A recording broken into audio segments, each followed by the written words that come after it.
1,185 starts in a 35-year career, 200 wins, nearly twice as many as any other driver. But today, the king of stock car racing, Richard Petty, will end his illustrious career.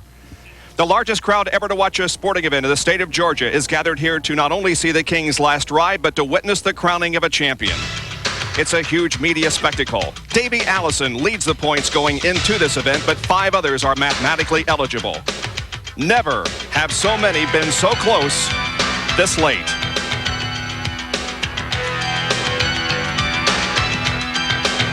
.38 Special and ESPN salute these wild-eyed boys of NASCAR as time runs out on this Southern Racing Classic.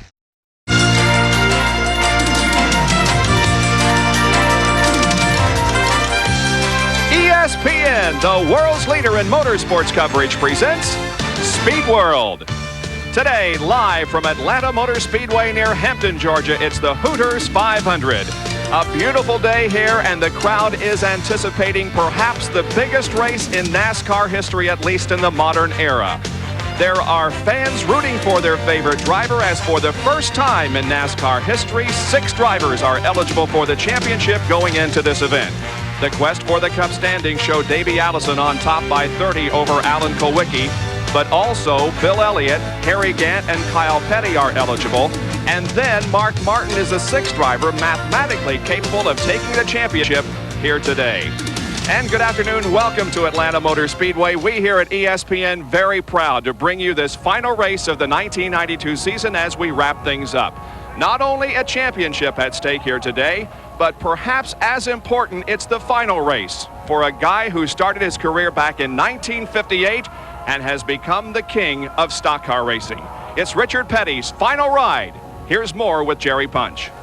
Bob, I have never seen an atmosphere more electric, more emotion in the air. Richard Petty, last October, a year ago, you announced the Fan Appreciation Tour. Your chance to give something back, but they turned the tables on you. They wanted to say thank you to you. Now, on behalf of us at ESPN and the millions of fans around the world who didn't get a chance, thank you for all the memories. Well, we thank everybody. It's just been a great, great year. Our race has not been too good, but everything else has been great, and we couldn't have been better from the fans' part of it. I started out to say thank you, fans. Fans come back and said thank you, Richard, and I've enjoyed all 35 years of it. Hope they have. Richard, we've all enjoyed it. Now, how about today? The STP Pontiac ran well in practice yesterday. Could you possibly give us one more memory? I'd be asking a little bit much, just to tell you the truth, but you can say one thing. We're going to go out there and try and do the very best we can, and, if the good Lord willing, we'll be right there with them when it's over with. Good luck to you. Thank you, man. Richard Petty, the undisputed king of stock car racing, emotion flowing down here on pit road. Another driver who has to have a head full of emotions is standing by with John Curtin. Jerry, the whole season has been an emotional roller coaster for Davey Allison. A lot of people say for what he's been through, he deserves to win this championship. And hard work and perseverance have paid off. Davey, you are in the lead heading in here to the last race. How you holding up, buddy? I'll tell you, John, right now I'm just incredibly nervous. I don't think I've ever been this nervous in my life, but we're excited. A lot of anticipation going around right now. A lot of hard work by this team has paid off to get us to where we are, but we want to earn this championship today. Well, you're going to have to earn it. The car yesterday running great in the afternoon. In fact, you didn't take it out late, so you must feel pretty good about it. Well, we ran the early morning practice session, and we ran real good. We were real happy with the way the car drove, and went out in the afternoon practice session, and again, it was really good. We made a couple of minor adjustments, but we think we're in pretty good shape. We just want to have an event-free race, try to stay out of trouble, and be around at the end. Davey Allison hoping not only to win the race, but also to wrap up the championship, but it won't be easy. He has to finish in at least 5th place to clinch the title. Glad that you could be part of our ESPN Speed World coverage. Brought to you by Hooters Restaurants, always delightfully tacky yet unrefined. By Valvoline, people who know use Valvoline. And by Ford and your Ford dealer. Have you driven a Ford lately? 41 cars and drivers set to go on this beautiful Sunday afternoon, and we'll have the starting lineup right after this. Here is the die-hard starting lineup on the pole for this event. For the first time in his career and the first driver to crack 180 miles an hour on this facility, Rick Mast in the Flash Food Skoal Classic Racing. Car number 1. Outside the front row will be Brett Bodine in the number 26 Quaker State Ford. The second row, the defending Winston Cup champion Dale Earnhardt in the GM Goodwrench Chevrolet, car number 3. And then the first of those eligible for the championship here today in the Valvoline Ford, car number 6, Mark Martin. Row number 3, it's Ernie Irvin in the Kodak Film Chevrolet, car number 4. And then the Sunoco Chevrolet, car number 94, driven by Terry Labonte. Dick Trickle will start in 7th position. He drives number 8, the Snickers Ford. Jeff Bodine flanks him in the 4th row in number 15, Motorcraft Ford. Morgan Shepherd starts 9th in the Citgo Ford, car 21, and then the Purolator Chevrolet, car number 10, driven by Derek Cope. Bill Elliott starts 11th in the Budweiser Ford, car number 11, looking for his second Winston Cup championship. Alongside him will be his teammate Sterling Marlin in the Maxwell House Coffee Ford, car number 22. The 7th row, Lake Speed in the Purex Detergent Ford, car number 83, and second at points, Alan Kulwicki in the Hooters Ford, car number 7. The 8th row, it's Rusty Wallace in the Miller Genuine Draft Pontiac and Ricky Rudd in the Tide Chevrolet. Davey Allison will start inside of row number 9 in the Texaco Haviland Ford number 28, and then Jimmy Spencer in the Rebestos Ford, car number 12. The 10th row, Hut Strickland, who's driving today the Kellogg's Ford number 41, and then Kyle Petty in the Mellow Yellow Pontiac. And as you look at the rest of the starting lineup, note that Jeff Gordon, who will be making his first Winston Cup start here today, will go from inside row number 11. And Jeff Gordon has been one of the fastest cars in practice. They were down here last week practicing. Jeff Gordon was fast. He's been fast Friday and Saturday. So maybe we could see something out of the 21-year-old. And I think it's fantastic that Jeff Gordon is running his first race when Richard Petty is running his last race. Yeah, as a matter of fact, in the testing that they had down here last week, Jeff Gordon did achieve a lap over 181 miles an hour, but he had a few problems in his original qualifying, took the second day qualifying and became the fastest second day qualifying. When Rick Mast won the pole position on qualifying Friday afternoon. The crowd rises to its feet, salutes the field as it comes down. The green flag waves and the Hooters 500 is underway.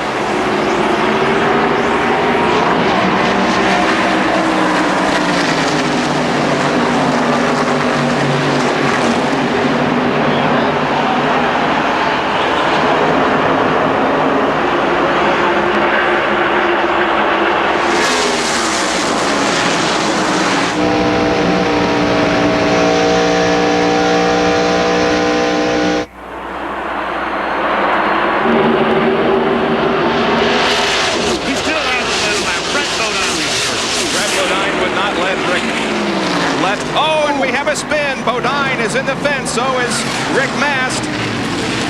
No. Davey got through. Kyle Petty got through. I think I saw Alan Kulwicki on the bottom of the racetrack getting through. There are 4 or 5 cars that are heavily damaged. The caution flag is Bill Elliott got through. And they're racing back to the Kulwicki. line. They're racing back to the line trying to lead a lap. Here they come. Mark Martin trying desperately to lead a lap and get 5 bonus points. But Dale Earnhardt won't win. Rick Mast, the pole sitter, is heavily damaged in the right front and in the right rear of the car. The accident occurred as the cars went into turn number 1 after they had completed just 1 lap. Here's what happened. Bodine was in the lead as they crossed the stripe, but Rick Mast was right there on the outside, and then Brett's car got out from under him. Got out from under him. Rick Mast spins, and we see all the cars going by on the inside. And Mark Martin, what a great job he's doing saving that automobile. Kulwicki turned the car left. Now here comes, who is that yellow car? Is that 41? I believe it. Is it Hut Strickland in the Kellogg's Cornflakes car? We see Kyle Petty going right through the middle of that. Here's another angle. What happens is that Rick Mast on the outside of Brett Bodine takes all the cushion away, and he's not able to get any air. And Earnhardt ran right up under Brett Bodine, which took the air off the spoiler, and the cushion was gone from the outside. He didn't have anything to lean on. No, he had no air at all to lean on. From Airship Shamu hovering overhead. Good perspective of the crash and how most people avoid it. There is Hut Strickland's contact with Brett Bodine. We see some sheet metal going across, and there is that Rich Bickle. Looks like Rich Bickle spinning out. And there is, looks like maybe Jimmy Spencer also. Remember now, we have seen Davey Allison, Alan Kulwicki, and Bill Elliott. There is Elliott right behind Morgan Shepherd. All three of those cars appear to be okay and did not get involved in the second lap accident here at Atlanta Motor Speedway. We'll be right back. Who's getting happy? Who's having fun? Who's been to Hooters? Come on, everyone, it's at Hooters. Hooters. Hooters makes you happy. Hooters makes you happy. Hooters makes you happy. Hooters makes you happy. Good times, great food, fun music, what a hoot. Hooters. Hooters. Everybody's getting happy at Hooters. We're back to racing.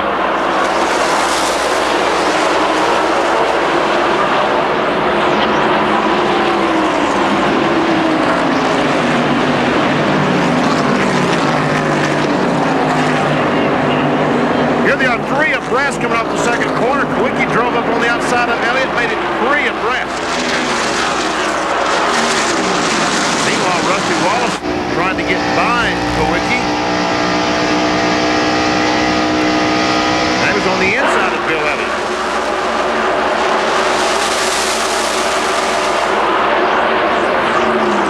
First 4 cars actually have broken away from the rest of the field.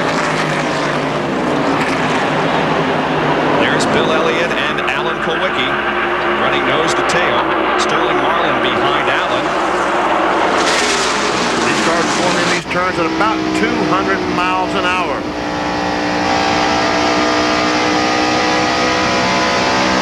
This is from Sterling Marlin's viewpoint as he's right behind Alan Kulwicki coming down the main straightaway into turn number 1 again. Eric Cope and Morgan Shepherd are nearly side by side. Elliott's car slides up the racetrack a little, and Alan Kulwicki moves to the inside.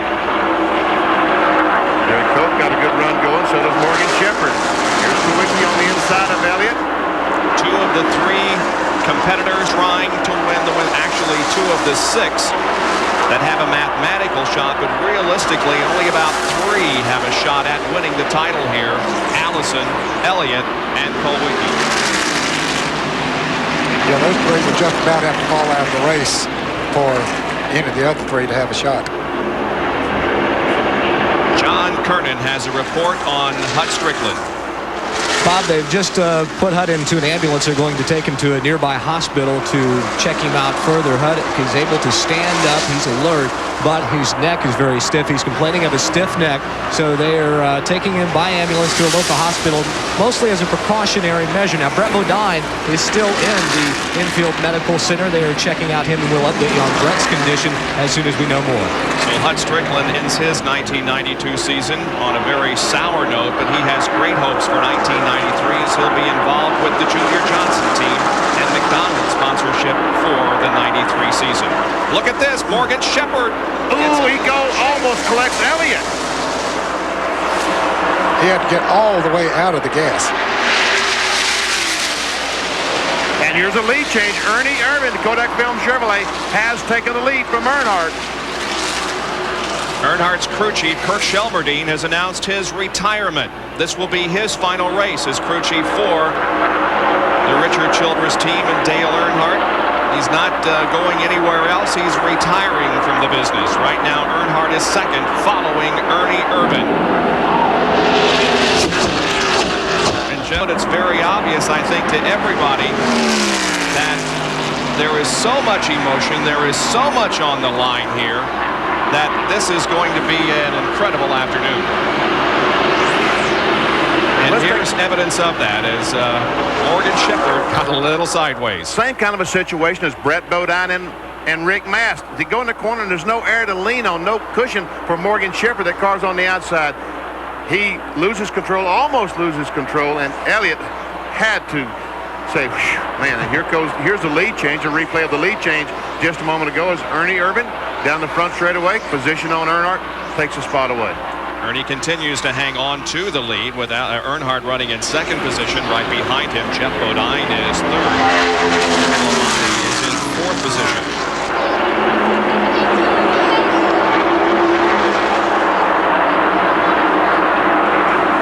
Ernie Irvan is 10th in the point standings, so that's the position that Earnhardt wants. Tell you what, that red car, Jeff Bodine is gaining on the front too. Bud Moore's cars always run strong on this racetrack. Remember Morgan Shepherd? Let's see, who won in his car here a few years ago? Yeah, Morgan Ricky Shepherd Rudd. did. Yeah, Ricky Rudd won here, the race, yes. and Morgan Shepherd won here. There's Napa Field summary, the way the cars crossed the line last lap. Jeff Gordon running in 16th position. Interesting statistic, as we mentioned, that Richard Petty is making his 1185th start in NASCAR Winston Cup competition. If the schedule remains the same at 29 or 30 races, Jeff Gordon will start his 1185th NASCAR Winston Cup race when he is 61 years old.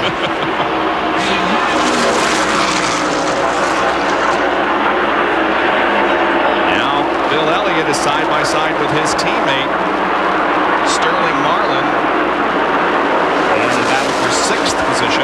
And if Junior calls Sterling and tells him to back off, I don't think he will.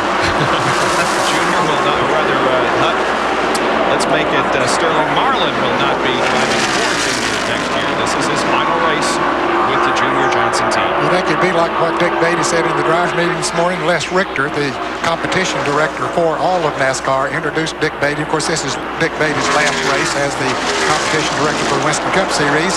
And he said, no, Beatty was introducing Richter and said, here's my boss. He said, until dark. There is Davey Allison and Alan Kulwicki. So this is 1-2. Kulwicki second in the Winston Cup standings. Davey Allison leading.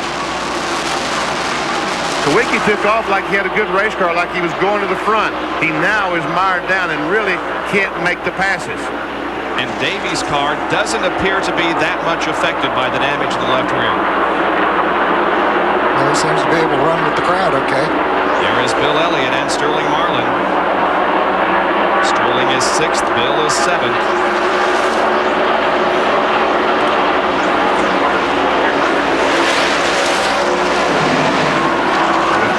We saw Kulwicki, he was able to get by Ricky Rudd, so he moved up one spot. 5th is Rusty Wallace. 4th is Terry Labonte. 3rd is Jeff Bodine. 2nd is Earnhardt, and the leader is Ernie Irvan.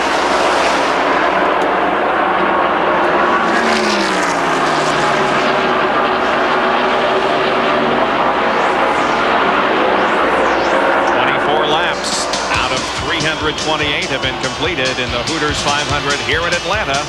We'll be back with more live coverage after this. Three-car battle up front in the Hooters 500 at Atlanta Motor Speedway, the finale of the 92 NASCAR Winston Cup season. Irvan, Dale Earnhardt, and Jeff Bodine are 1st, 2nd, and 3rd. The leader in the point standings, Davey Allison, is back in 11th position.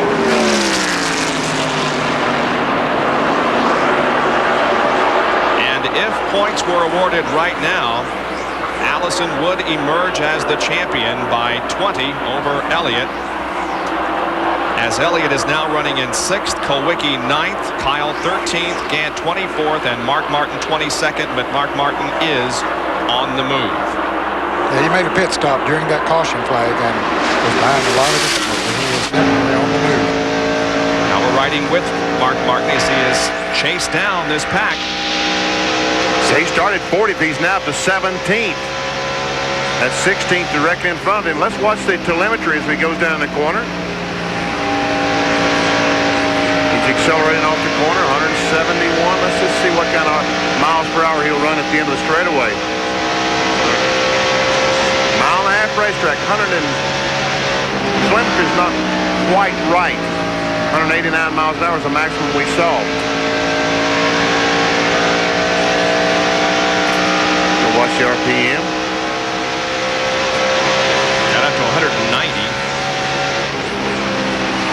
This This is the third fastest racetrack on the schedule next to Talladega and Daytona.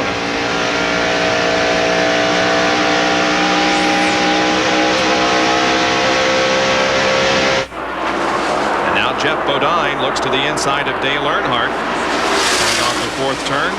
And both these cars have caught Ernie Irvin, and I think right now they're in the ride mode. I think they're just trying to take it easy. This is a 500-mile race. There's no point in taking too much chances right now. Jerry Punch has an update on Davey Allison.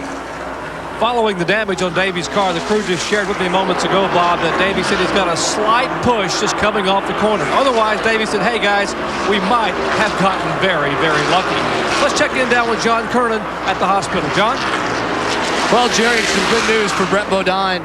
Kenny Bernstein, his car owner, just told me moments ago that he is okay, but they will take him to the hospital to check out his head. Kenny said that Brett took a pretty hard hit on his head.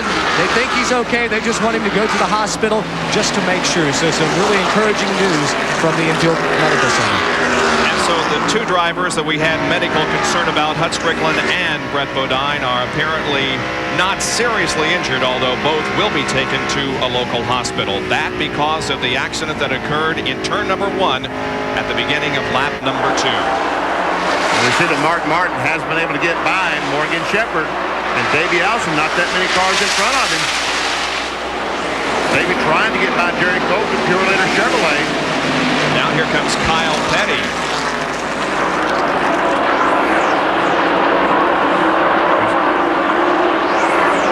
Saw the damage to the rear of Davey Allison's car. That could affect his rear spoiler. Remember, yesterday in the ARCA race, part of the spoiler blew off of an automobile. I guess, who was that? That was Mickey Gibbs' car. Here comes Kulwicki trying to get by Sterling Marlin, the Maxwell House car.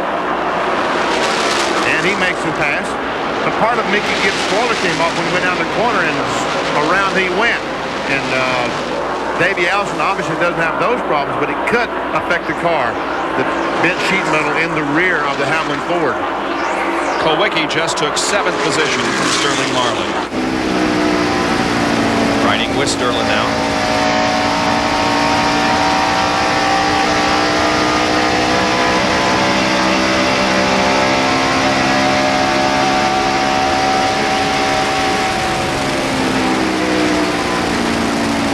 All this fellow's riding up the center to the top of the racetrack. During qualifying, the preferred groove on the bottom of the racetrack. As the tires get worn, they move up the racetrack. Looking for Davey Allison. Here he comes out of the pack to try to pass Jeff Gordon in the number 24 car. And Mark Martin has gotten by Davey Allison. He has passed him. He is marching towards the front fast in that 6th Valvoline Ford, that blue and white car. Right in the center of the screen. That's Mark Martin. Seems to have one of the fastest cars on the track now. He's jammed up in traffic, can't get by. Yeah, those cars have run side by side. Derek Cope and Kyle Petty for about 4 laps now. Mark just doesn't have anywhere to go. He doesn't know which one to follow. Kyle inches ahead now of Derek Cope in the 3rd turn, but Cope battles back on the outside. There come 3 wide. Look at Mark Martin, his car below the white line. Wow. Jeff Gordon is tucked right in behind Mark Martin, while Davey is drafting on Kyle Petty. And Davey has got by Jeff Gordon on the outside. That's Kenny Schrader, the white car, right in the middle of the screen. And Lake Speed also. Morgan Shepherd is in this group.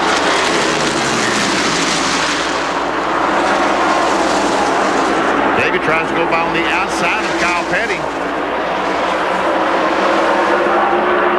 One thing about Atlanta, it's a 1.5 miles, and there's a lot of corner, but the turns are wide enough so you can ride 2 and 3 and sometimes even 4 abreast from here. Yes, you can.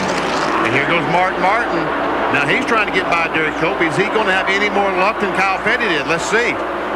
Boy, Cope is having a good run, and maybe he has something to prove. He is back with the Whitcomb team in '93. Now this pack that we're watching is about a half a lap behind those running up front, including Ernie Irvin, Dale Earnhardt, and Jeff Bodine. Dale Earnhardt has taken over the lead now and pulled away a little bit from Ernie Irvin.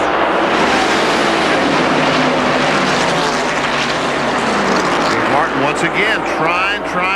He's clear of him now.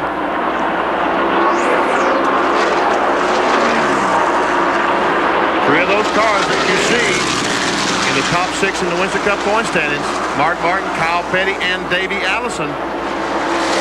That's Kyle Petty, the green and black car on the bottom. Mark Martin has moved into 11th, and that's how far they are behind those that are running up front. There is King Richard Petty. About to go a lap down to Earnhardt. There's the leader, Dale Earnhardt, directly behind Richard. We're looking at the camera atop Richard Petty's STP Pontiac. And we see Earnhardt is pulled out to a 15-20 car length advantage on Ernie Irvin. He found that high groove about 15 laps ago, Benny, and it's working for him. The way his car is set up right now, Earnhardt, he just took off. So Dale Earnhardt is leading the Hooters 500 with Richard Petty down a lap now. Irvin, Bodine, Wallace, and Elliott complete the top 5. Dale Earnhardt, Ernie Irvin, Jeff Bodine, Rusty Wallace, and Bill Elliott, as 44 of 328 laps have been completed. Points as of now, look how close it is. 4 separating Allison and Kulwicki. Elliott is 3rd in the points if they were to be awarded right now, but we've got a long way to go. And Ernie Irvin has caught Dale Earnhardt. Dale was several car lengths ahead a few laps ago, and Ernie now has caught up with him. Well, I think Ned pointed out that Dale Earnhardt started running the high groove and was able to pass Ernie Irvin. Irvin saw Earnhardt up there and said, hey, I think I'll venture up and see what's happening up there. When he did that, he closed up on the back bumper off Dale Earnhardt. Now, Jeff Bodine has been running on the bottom of the racetrack. He's ventured up to the top of the racetrack, and he seems to be getting a little closer. Well, we see him on the bottom right there, but he's closed up on the back bumper of Irvin, or almost on the back bumper. Jimmy Means goes a lap down in the Hurley Limo car. Sponsorship on that this week. That's the black car there at the bottom of the racetrack. There's Rich Bickle on the black and green car that Earnhardt's going by. There goes Rusty Wallace. There's Bill Elliott. Got a good run going in the same straightaway. So certainly among those eligible for the championship, Bill is furthest up in the standings right now and having the best run. But I think Kulwicki is just one position behind Bill. Yes, that's correct. We don't see him in the picture, but he is the next car behind Bill Elliott. So right now Kulwicki is in front of Elliott as far as points are concerned.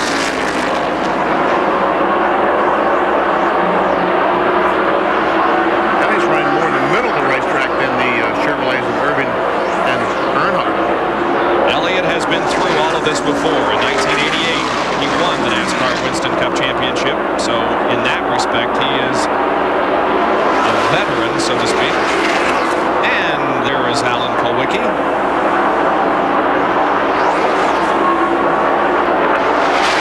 And Irvin tries to get on the inside of Earnhardt down in 1 and 2. Not able to make it, and I tell you what, Jeff Bodine has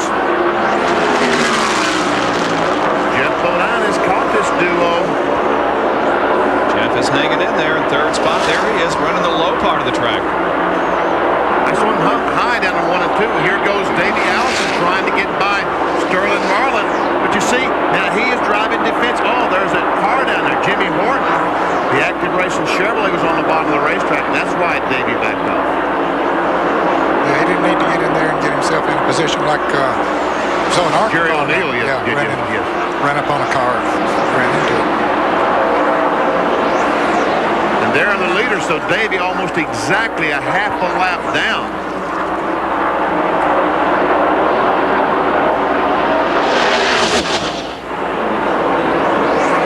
Here's Irvin once again. Jeff still, now he is back on the bottom of the racetrack. Here he comes on the bottom. Especially in turns 1 and 2, the bottom groove is working for some drivers, Benny. But the cars on the outside have the momentum once they come off of that turn and shoot down that backstretch in a hurry.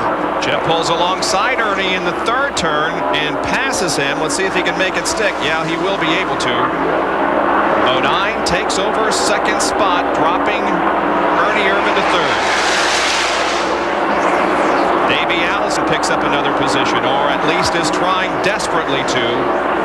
And of course, is Sterling Marlin on the outside. Ooh, that's close, close, close. Davey did clear him. Yep.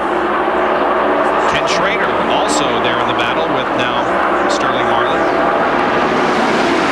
He started pretty far back in the field and is moving on up through there. He started in 23rd position, now in 14th. And Schrader passes Sterling Marlin. You got a shot there as Davey was close to Sterling Marlin of the damage that was sustained by the Texaco Havoline Ford in that second lap crash. Now, Jeff Bodine would like to lead this race. Drops to the inside, but cannot have the momentum to pass.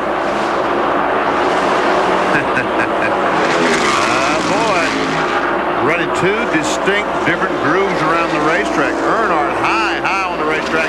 Bodine on the bottom. They could run around this racetrack and never touch.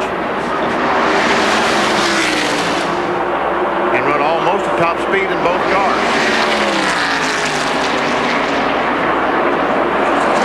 Jeff Bodine is trying to lead his 5th race of 1992. He has not led since he won 2 races in a row at Martinsville and North Wilkesboro.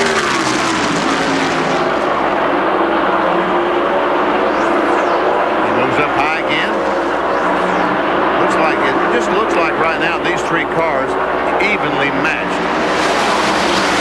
Talking about Earnhardt in the black number 3, Jeff Bodine, the red 15, Ernie Irvin, the yellow number 4. Jerry Punch has a comment on Dale Earnhardt. Guys, Richard Childress just told me a minute ago that Earnhardt radioed the crew that he thinks he may have broken a valve spring. The car is beginning to flutter a little bit, not running as strong as it was early on. He's running awfully well, but he said the car is starting to flutter a little more. You won't know when they make their first pit stop, which should be in about 6 or 7 laps. Well, I could believe that because what Earnhardt has done when he's moved up high on the racetrack, he's made it a larger racetrack, so the RPMs are going to be excessive, which the first thing on high RPMs, the first thing you break is a valve spring. We'll watch the situation very closely regarding the driver who now leads the Hooters 500, Dale Earnhardt. We'll be back with more in just a moment at Atlanta.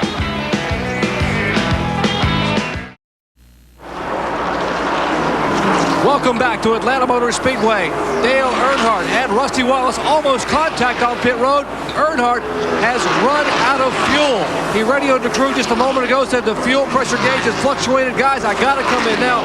And Rusty Wallace is pushing him, trying to get him in assistance down pit road. They are running very, very slowly, and Earnhardt is totally out of fuel. The car number 3 is not running. He is coasting down pit road. Richard Childress and the crew standing here with a bottle of ether to try to get the car refired.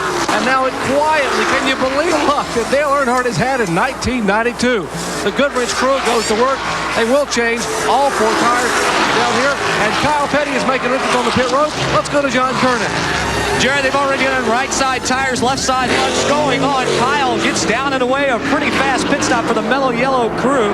Back down pit road to Jerry Punch. Work going on the right side and left side for the Kodak Film Chevrolet for Ernie Irvin, who would have been the lead car. They put right side tires on. The crew scampering around.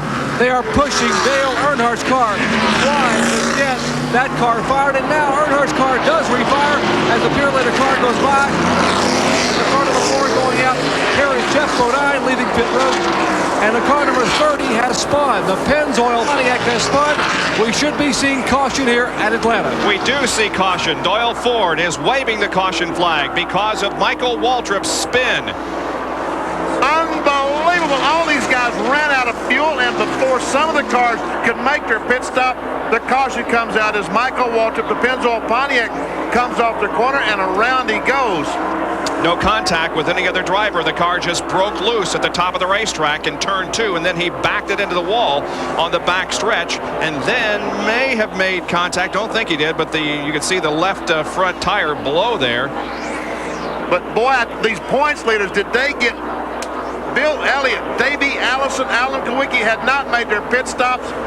These fellas have got several of good cars a lap down now. Man, Elliott is leading the race. That's 5 bonus points. That helps him close the gap. Trying to win his second Winston Cup championship. There he is, Bill Elliott leading the race.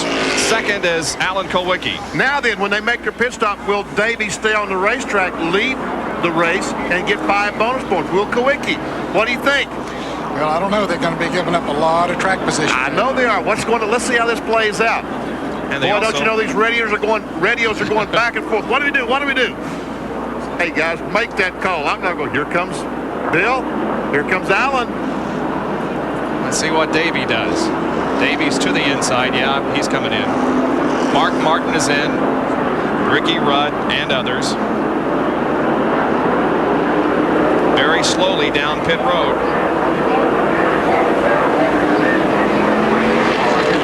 Now, all these cars that you see coming down pit road had not pitted. Jerry Punch, here they come. And Alan Kulwicki's Hooters crew will go to work on that car. Car number 7 on the bottom of your screen. You're watching the Haviland crew on the top of your screen. 2 competing teams trying to win a race and win a championship. Watching the Haviland crew now. Right side, tires already going on. Left side, lug nuts coming off. They have fueled the car. They have yet to work on that body damage on the left rear of the Haviland car. Meanwhile, Alan Kulwicki cannot get his car in gear.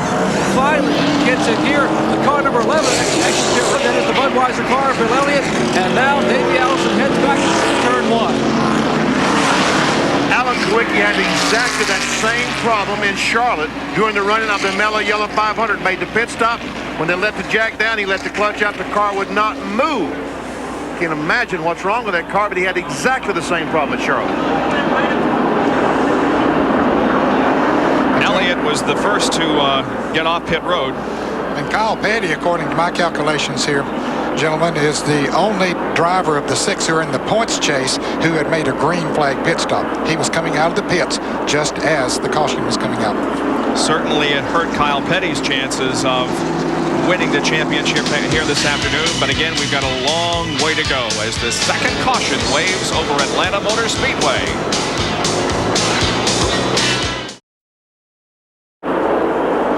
Bob Jenkins, Ned Jarrett, Benny Parsons, Jerry Punch, and John Kernan welcome you back to Atlanta Motor Speedway, where we are about to go green as the largest sports crowd in Georgia history looks on. Restarting the Hooters 500, the final race of the 1992 NASCAR Winston Cup Series.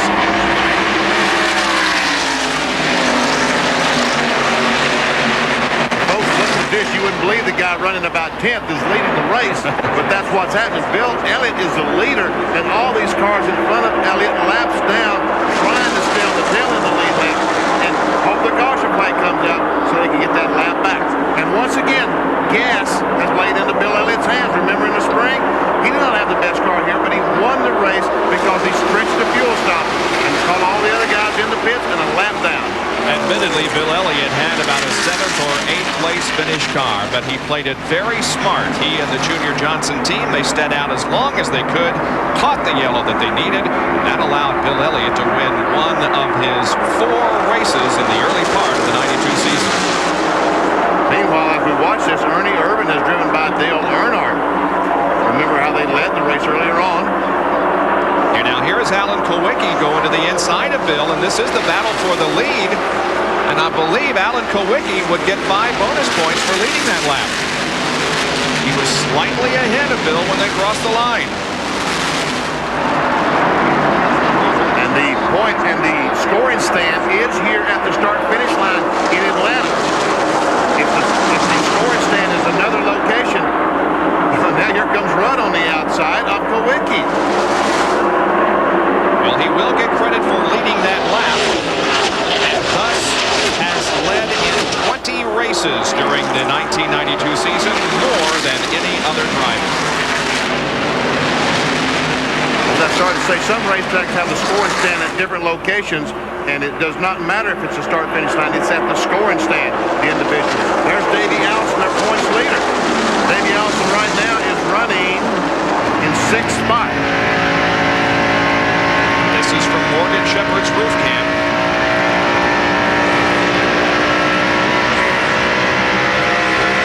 Good documentation of the damage there on the left rear of Davey's car, sustained in that second lap accident. That took out Brett Bodine, Hunt Strickland, sent them to local hospitals, but they are not seriously injured. At least that is the preliminary report. There's Harry Gant right ahead of Davey, and Harry is another one of those sixth that has a mathematical shot at the championship, but the word is that Harry is not feeling well. He has the flu and may, at some point, get relief. John? Well, you're exactly right, Bob. I was talking with his car owner, Leo Jackson, this morning. He said the car was great, everything was great. The only thing that worried him, Harry had been sick all weekend with the flu. During that last caution period after making the pit stop, Harry radioed back in and said, hey, you might want to think about going and finding my Skoll teammate Rick Mast to see if he will relief drive for me if it gets to that point.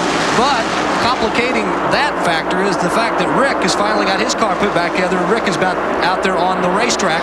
So Harry's hanging with it right now. There is no relief driver yet who's reported to his pit area, but we will keep you apprised of the situation. Rick Mast is on the racetrack. He's going very slowly. He was the point sitter of this race, certainly not on pace, but just trying to pick up some points in the standings. Looking back on Davey Allison from Richard Petty's in-car camera. Davey goes to the inside of Richard and passes him.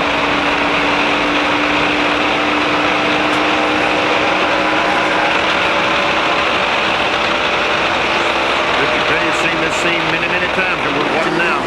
Looking through the windshield of the race car. Going down in the corner.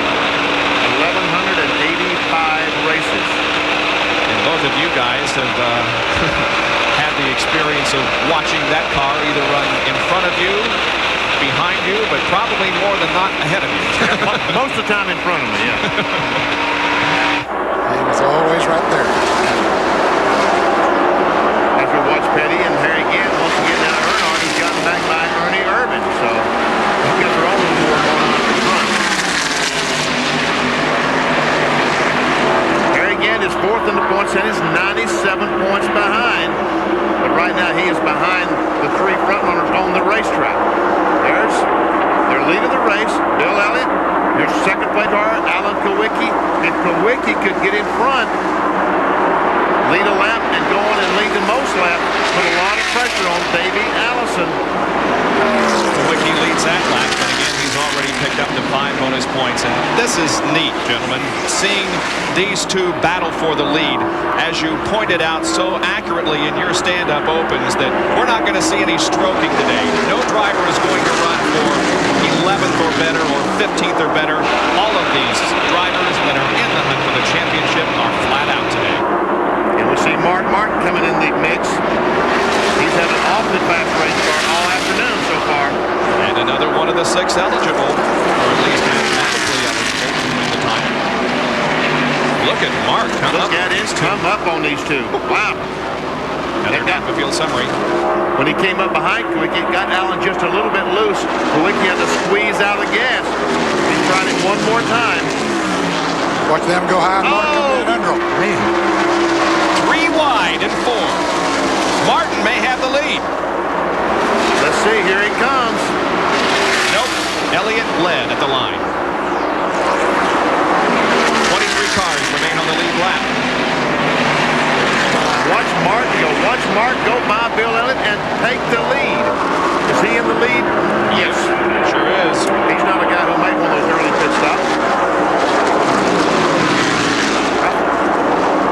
And a car goes slowly on the racetrack. That's Bob Schacht to number 57. He's down in turn 1, so he will not be able to get back. So as a matter of fact, this car just stopped. The caution flag will be coming out in just a moment. And it's going to be a break for about 5 guys right up in front of Mark Martin. He is bearing down on him. But if the caution comes out, they're going to get to go around, and that would be Dale Earnhardt, Ernie Irvin, and the caution is out. Jeff Bodine, Rusty Wallace, and Terry Labonte get a break here.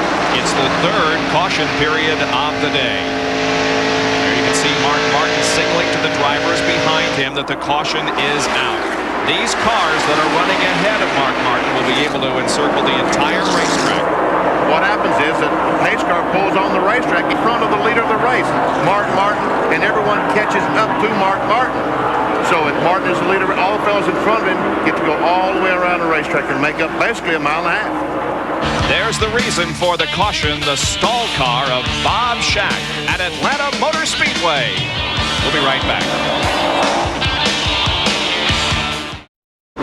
Well, the number 11 car of Bill Elliott the 7 car of Alan Kulwicki and the 28 car of Davey Allison. The top 3 in the points have now each led a lap, and so each has picked up the 5 bonus points. So they're back where they started. They're right back where they started, exactly. Here comes the restart now. The green flag waves. And Jimmy Hensley's in second place. The Trump Arctic fourth. Mark Martin third, Harry Gant fourth, and Elliott is fifth.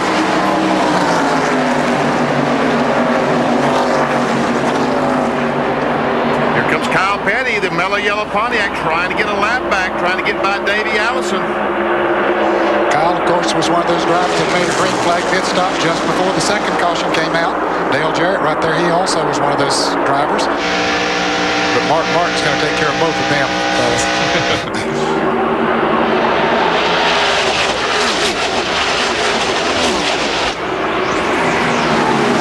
Petty now inches ahead of Davey Allison, trying to get that lap back. We're watching from Mark Martin's car as he tries to take the lead. Kyle Petty gets by Davey Allison, moves up in front of him, and now here comes Martin trying to take the lead back. Kyle Petty is 5th in points, Mark Martin is 6th in points. So they're involved in a battle of their own somewhat, although again, Kyle is now at the tail end of the lead lap, the lap that Mark Martin leads. 15 points separating the two, Kyle Petty and Mark Martin. Harry Gant now is third, just behind Davey Allison.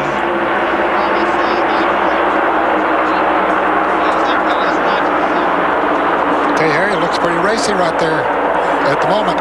Here comes Earnhardt. He's still a lap down, but he's mowing him down. He's by Hensley. And there's Ricky Rudd in a 5 car. The 66 of Hensley and Jeff Gordon in 24. This is the car that Jeff will be running all year next year, the same colors, DuPont. And by the way, Jeff Gordon has a $100,000 bonus if he can win this race today. Morgan Shepherd slowing from the roof cam. You can see how the car is not on pace. No, he's way off the pace, Bob. He's heading into turn number 3 there right now. You see how far the leaders are out in front of him. Here's Davey Allison now trying to move around Kyle Petty. Mark Martin already put Kyle that lap down. Harry Gant, who was reported to be suffering from the flu, does not appear to be suffering all that much. He's running a strong third. And he and Kyle Petty are 1 point apart. Gant's in fourth, Kyle Petty fifth in the point standings, and only 1 point separating the two. And it's a difference at the banquet of $35,000. Oh, that's nothing. Maybe not in your world it isn't, but the difference in first and second is 670. Oh, a crash down the front straightaway. Ken Schrader, Wally Dallenbach, Darrell Waltrip's involved. And Richard Petty is flaming going into turn number 1. He's knocked the oil cooler off his car, and the oil is on fire. Richard Petty, the car is on fire. Petty has got the car stopped. Get her in the fucking fire. It'll go out. Fire extinguisher. It'll go out. He's yelling. That was Richard yelling to his crew, get a fire extinguisher down here. Yeah, they got I pulled up to the fire truck. Richard said, I pulled to the fire truck. Well, I'll tell you, that's a great presence of mind, right? And what a way for the career of Richard Petty to end. Let's not say right now, though, that his race is over. They could get the car back going, but I doubt it. Once again, Bill Elliott got through a crash. I didn't see what happened in the crash. I just looked up and saw stuff flying. Yeah, Bill was up in front of it. Davey Allison was in front of the crash. Should have been about mid-pack, I guess. Because Dick Tripp, one of the cars in the crash, was running 10th before the crash. There's Darrell Waltrip. We can see some heavy damage to the Western Auto Chevrolet.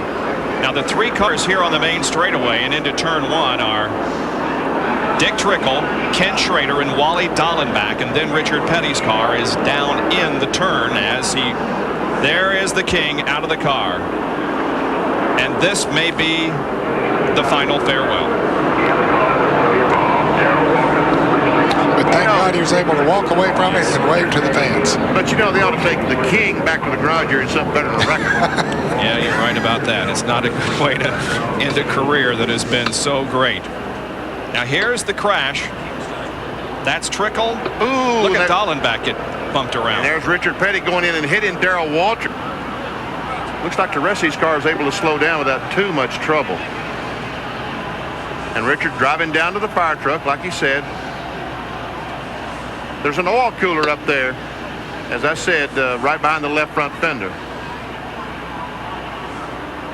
That was the hood I saw going up in the air. That was that your eye level? Yeah, right, when the crash started. Came off of Schrader's car, did it? Not sure. I think so, yes. Well, it almost blocked the track there for a moment. I would guess that someone came off the corner on the outside of another car, and the fellow didn't know he was there. Made contact. And I don't... 6 cars involved in the crash, and it's going to take a while to clean it up because there are a lot of damaged race cars and a lot of debris on the racetrack. It comes on lap number 96 of the Hooters 500 here at Atlanta. Well, Kenny Schrader got knocked around pretty good in that crash, and here's Jerry Punch. And the good news, Bob, is Kenny is okay. Kenny, what happened out there? Trickle's right behind me, and I went in turn on top, and he was like in the middle, and I turned from the top to the middle to get underneath Dale Jarrett, and he must have been a little tight. We just run out of space coming off 4. I mean, he caught me in the left rear just a little bit, but it's real tight over there, and I was trying to get underneath somebody, and he was trying to get underneath me, and we just run out of space. Took some pretty looks. Did you see Richard Petty come by? No, I just saw a lot of smoke, a lot of stuff hitting. Ken Schrader's car heavily damaged. He's okay. We might mention that Wally Dallenbach, Dick Trickle, and the other drivers most of them have walked past here and smiled and waved, even in defeat, guys. And there's Ken Schrader's badly damaged Kodiak Chevrolet. He'll be back with the Rick Hendrick team in 1993. With AC Delco as the sponsor.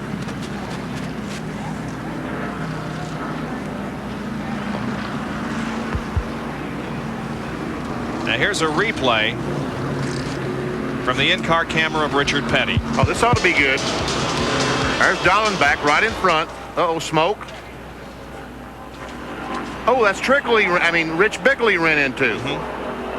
I thought it was Waltrip too. But well, he hit Waltrip after Bickle had hit Waltrip and spun him around, yeah. Okay, let's go. Green flag waves.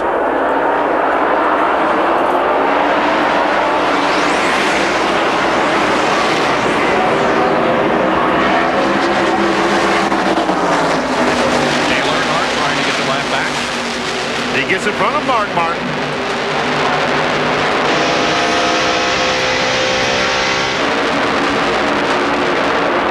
Big cluster of cars behind the leaders. Bobby Hamilton, Harry Gant, Bill Elliott. That number 9 car is being driven by Chad Little and has Mayflower Moving sponsorship on it. And speaking of moving, there is Ernie Irvin. He's moving through the back, isn't he?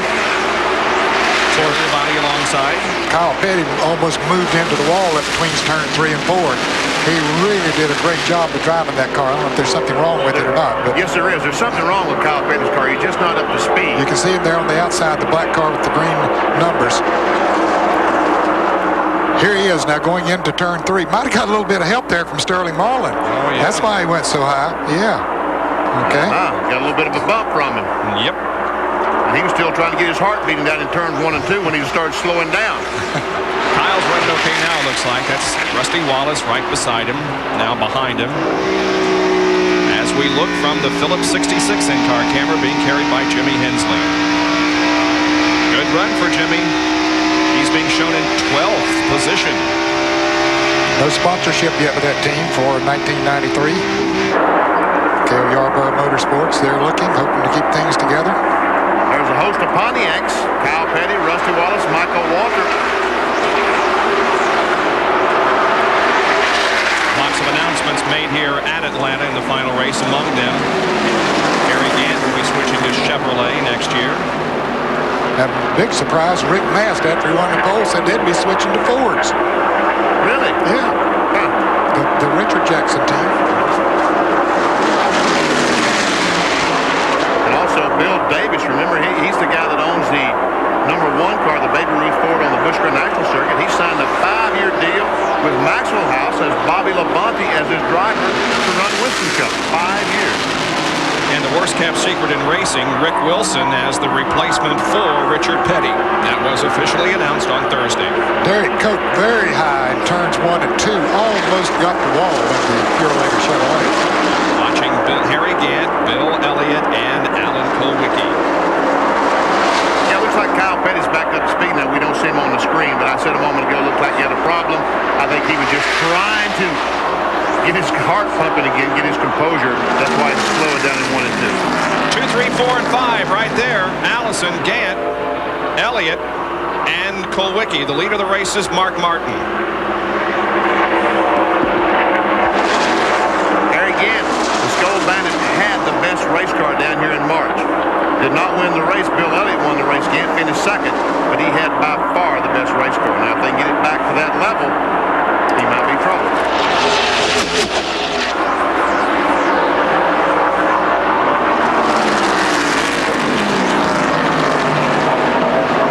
Race is just about a third over. There are 328 laps in this event, and we're now at 109. If points were awarded right now, Allison would be the winner of the Winston Cup. He's running second.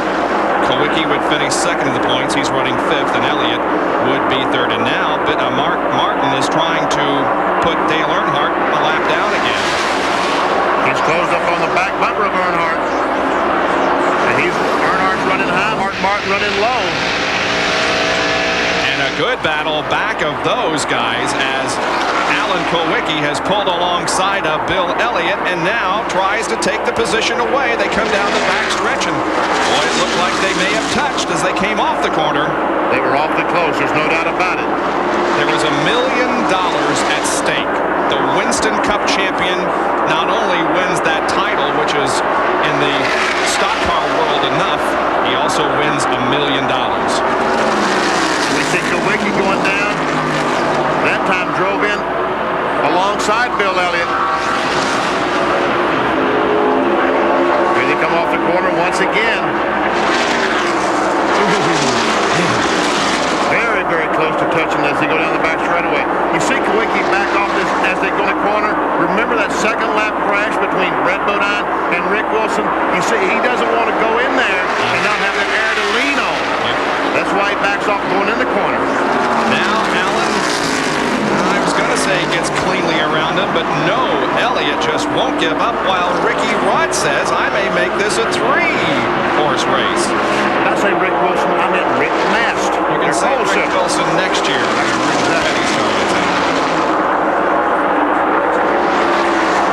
And now, Ricky Rudd pulls on the back of Kulwicki, gets him a little bit loose. He tries to take that spot away.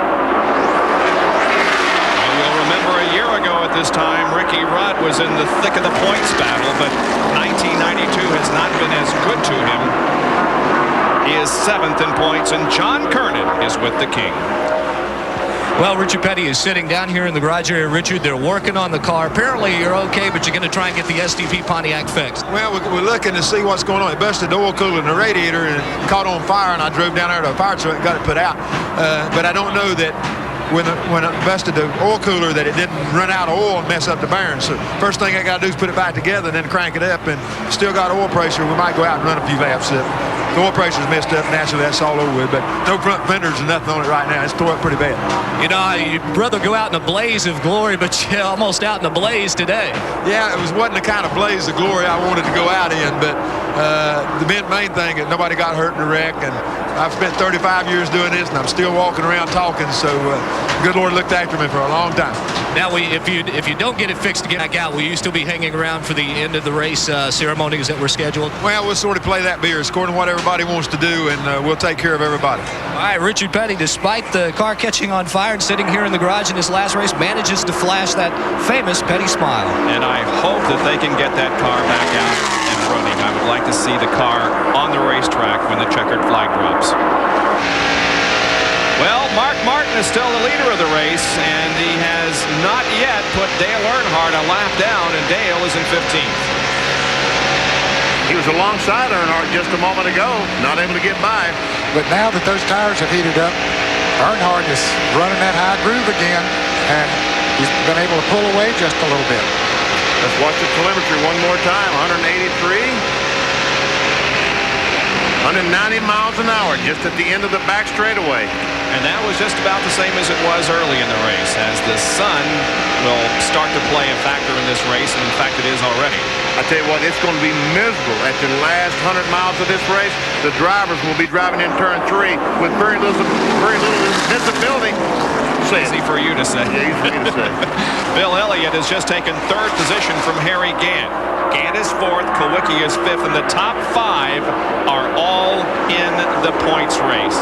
This is an incredible adventure on a Sunday afternoon for NASCAR Winston Cup Racing, and we're delighted you can join us. Back in just a moment.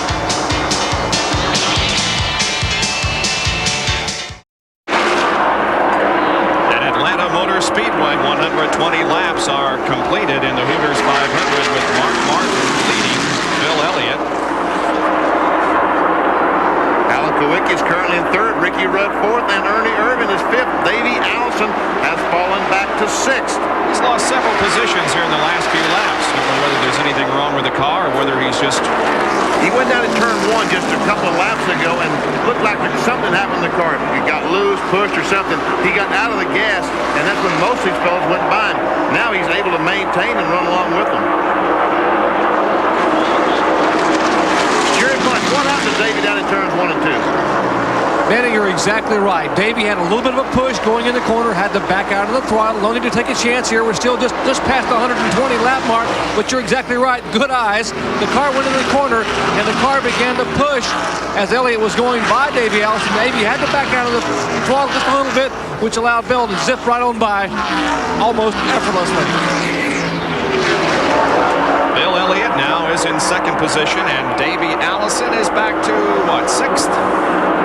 Yep, back in 6th spot. We're getting closer to the halfway lap. If you have entered the Gillette Halfway Challenge and you are called at home and can name the driver who won the Gillette Halfway Challenge Award, coming up, you will win the new Chevrolet Lumina.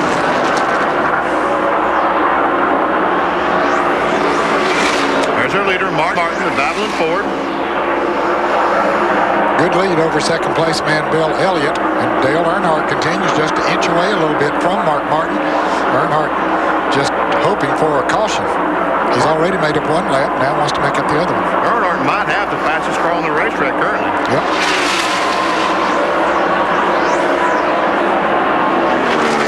Elliott and Kulwicki trying to run down the leader. 2nd and 3rd in the race, and 3rd and 2nd in the point standings.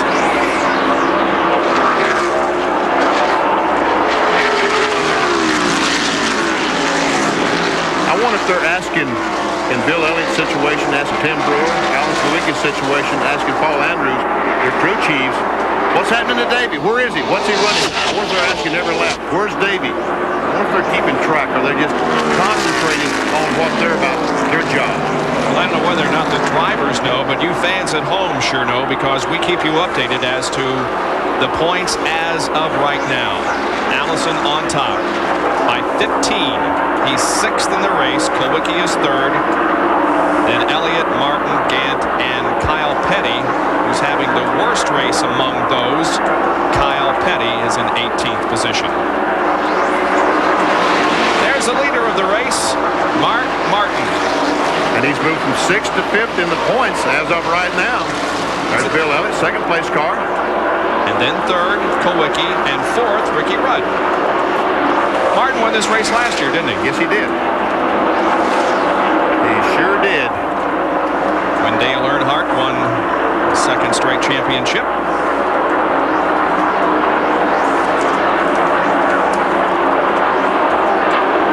There's Davey.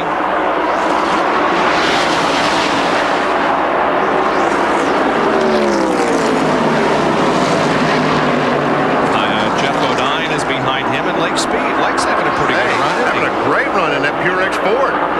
Brand new race car, Lake told me. First trip out for it. He's a lap down in 16th position. Another one of those guys that made that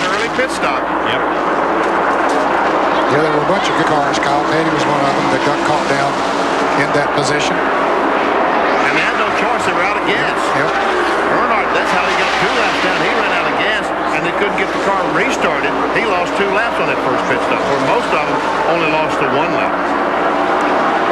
And right now, Earnhardt is moving away from Mark Martin. Martin might be slowing down a little bit because Bill Elliott is catching him.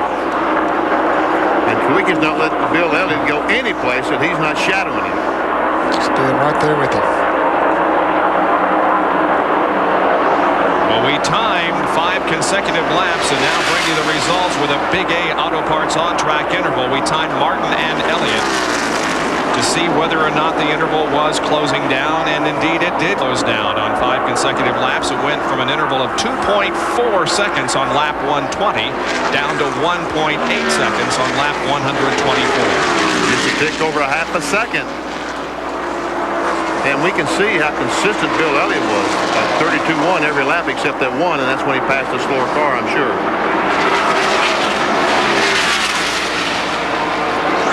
Show you the interval between those second and third place competitors and the leader, Mark Martin. Not very much racetrack between them. No. I tell you what, this has been a classic run for a championship. Bill Elliott, Alan Kulwicki, we couldn't ask any to do any more than they're doing. Just as far as they can go each and every lap. And I'm not a big cliche fan, and I almost hesitate to say this, but I don't know how else to make the point that the cream has risen to the top in this race, because the guys that are running for the points championship are running right up there toward the front, and in the front in some cases.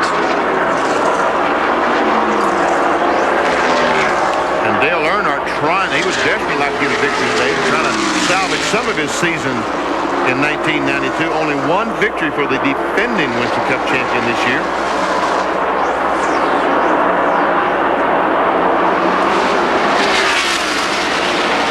Here's an Autolite field summary for you. Watch for your favorite driver. This is how they crossed the line last time around, 1 lap ago. Dale Earnhardt back in 15th on the lead lap. There's Dale. He has pulled away from Mark by a whole bunch.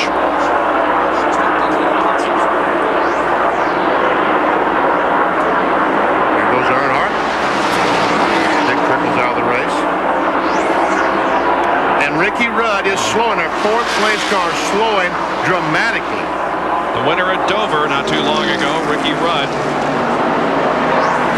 And the guy that is 7th in the point standings is off the pace, and the report is he's lost his power steering. Oh, man.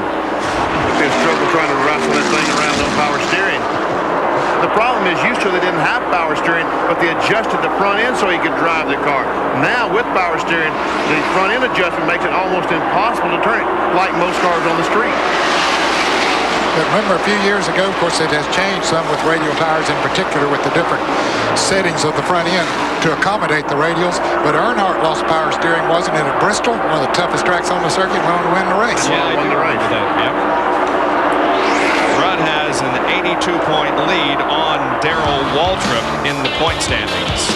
There's King Richard Petty, who is at the moment out of the Hooters 500, being led by Mark Martin.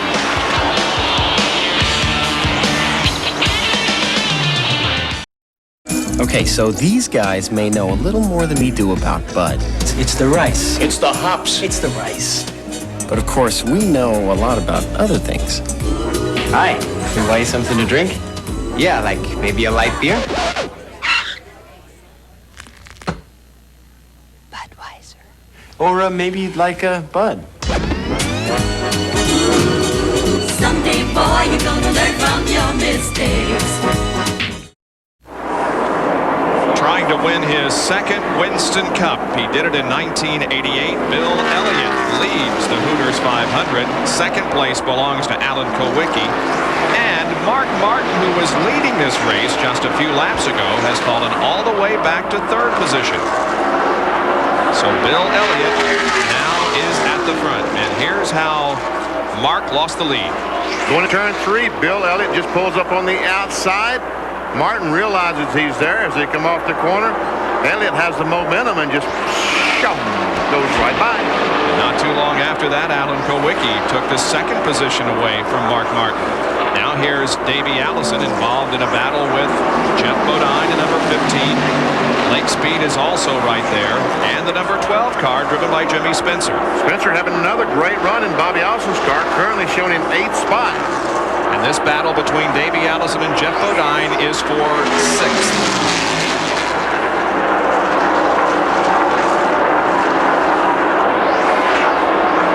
So Bodine could get by, Spencer get by, put him back to 8th. Ooh, that tighten up this point down, wouldn't it? It would appear to me that several of these cars need pit stops. We're going to be expecting that. Won't be long, I tell you. Another 8 or 10 laps. Looks like Bodine is able to make the pass. He has. Now David's back in 7th. Yep.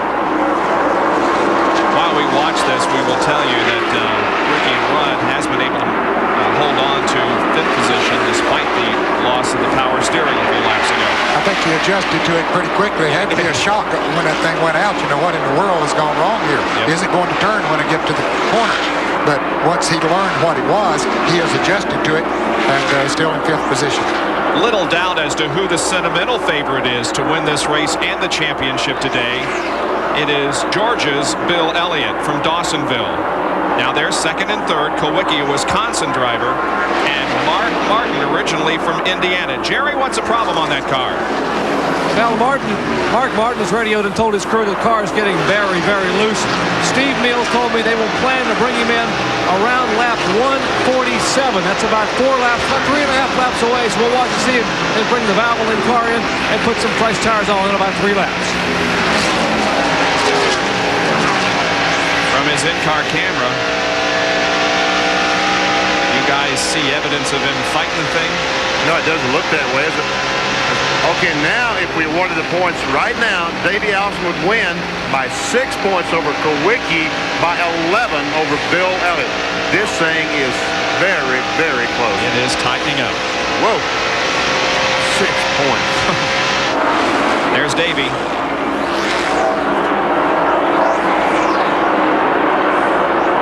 And there is Spencer in the number 12 car.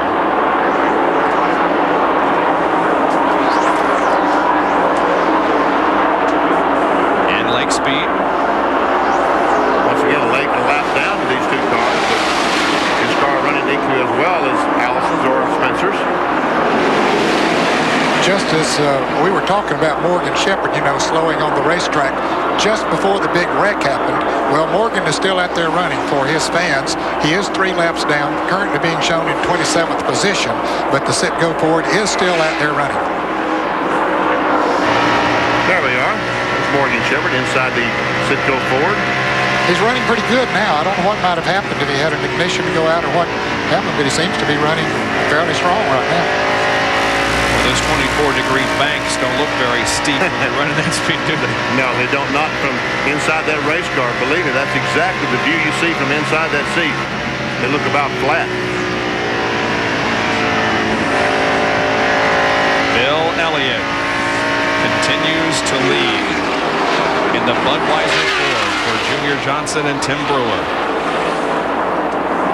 There's 2nd place Kulwicki and 3rd Mark Martin. Now Jerry indicated that about lap 147 was the target for a pit stop on the Martin car. 47 occurred, lap 137 occurred, so maybe he will be coming in this lap. We'll see. Here comes Earnhardt. Now, he ran out of gas. He didn't want to do that again. That's right. He was hoping for a caution, but he didn't get it. So he comes in this time, Jerry. He's not taking a chance of running out of gas. He's heading towards you. Absolutely not, Ned. This is a scheduled pit stop for Dale Earnhardt. He is pitting down at the far end of pit road, right beside where they are waiting for Martin to come in. In fact, Martin should be coming in next time by. Earnhardt brings the Goodrich Chevrolet to a stop. And he had come from 2 laps down. The car running very well. They think that it may not have been a valve string, quite honestly. They now think it may have a pinhole in the header causing the car to shudder a little bit. That's why the car is still running as well as it is. They have changed right side tires. Now put the left side Goodyear Eagles on. Back with the lug nuts, fill it up with fuel, get ready to pull the jack, and Earnhardt is away.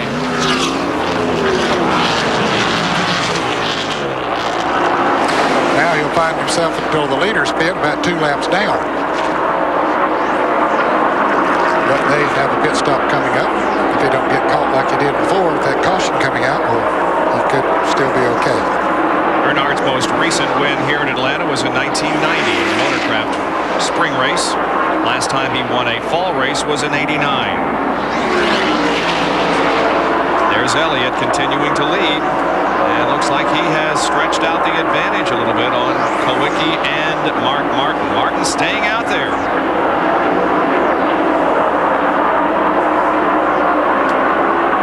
Now Martin's car seems to be running. Now he's coming in now. He's coming in the pits this lap. Down off the banking.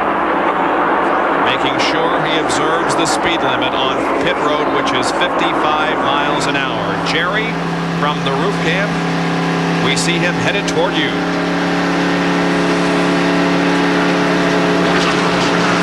And Mark Martin was trying to make this car last as many laps as he could, realizing the other leaders should be in between lap 154 and 157. He made it 3 extra laps, but the car was just going away.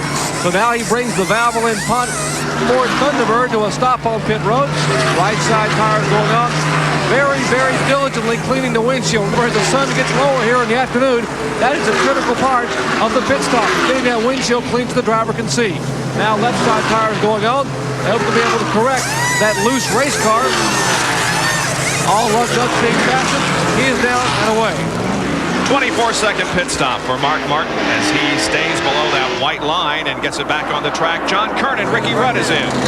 It's a 4-tire change for Ricky Rudd. Talked with Gary DeHart, the crew chief, moments ago about the power steering. It is out. He thinks maybe a belt could have fallen off, gotten knocked off. So Ricky does not have power steering, having to adjust the way he drives the race car. Right's already on, left side's going on. They had hoped to get a caution so they could check under the hood, but Ricky will just take on 4 tires and 2 cans of fuel. He's down and away, headed towards turn 1.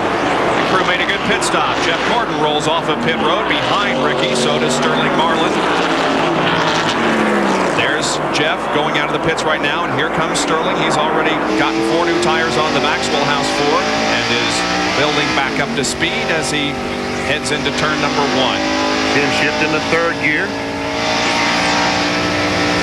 Playing with the gas. Now as he drives up on the bank, he'll shift in the 4th gear. Yep. Alan Kulwicki about to come into the pits. His crew there ready for him with the board out. And when he does, he'll relinquish 2nd position.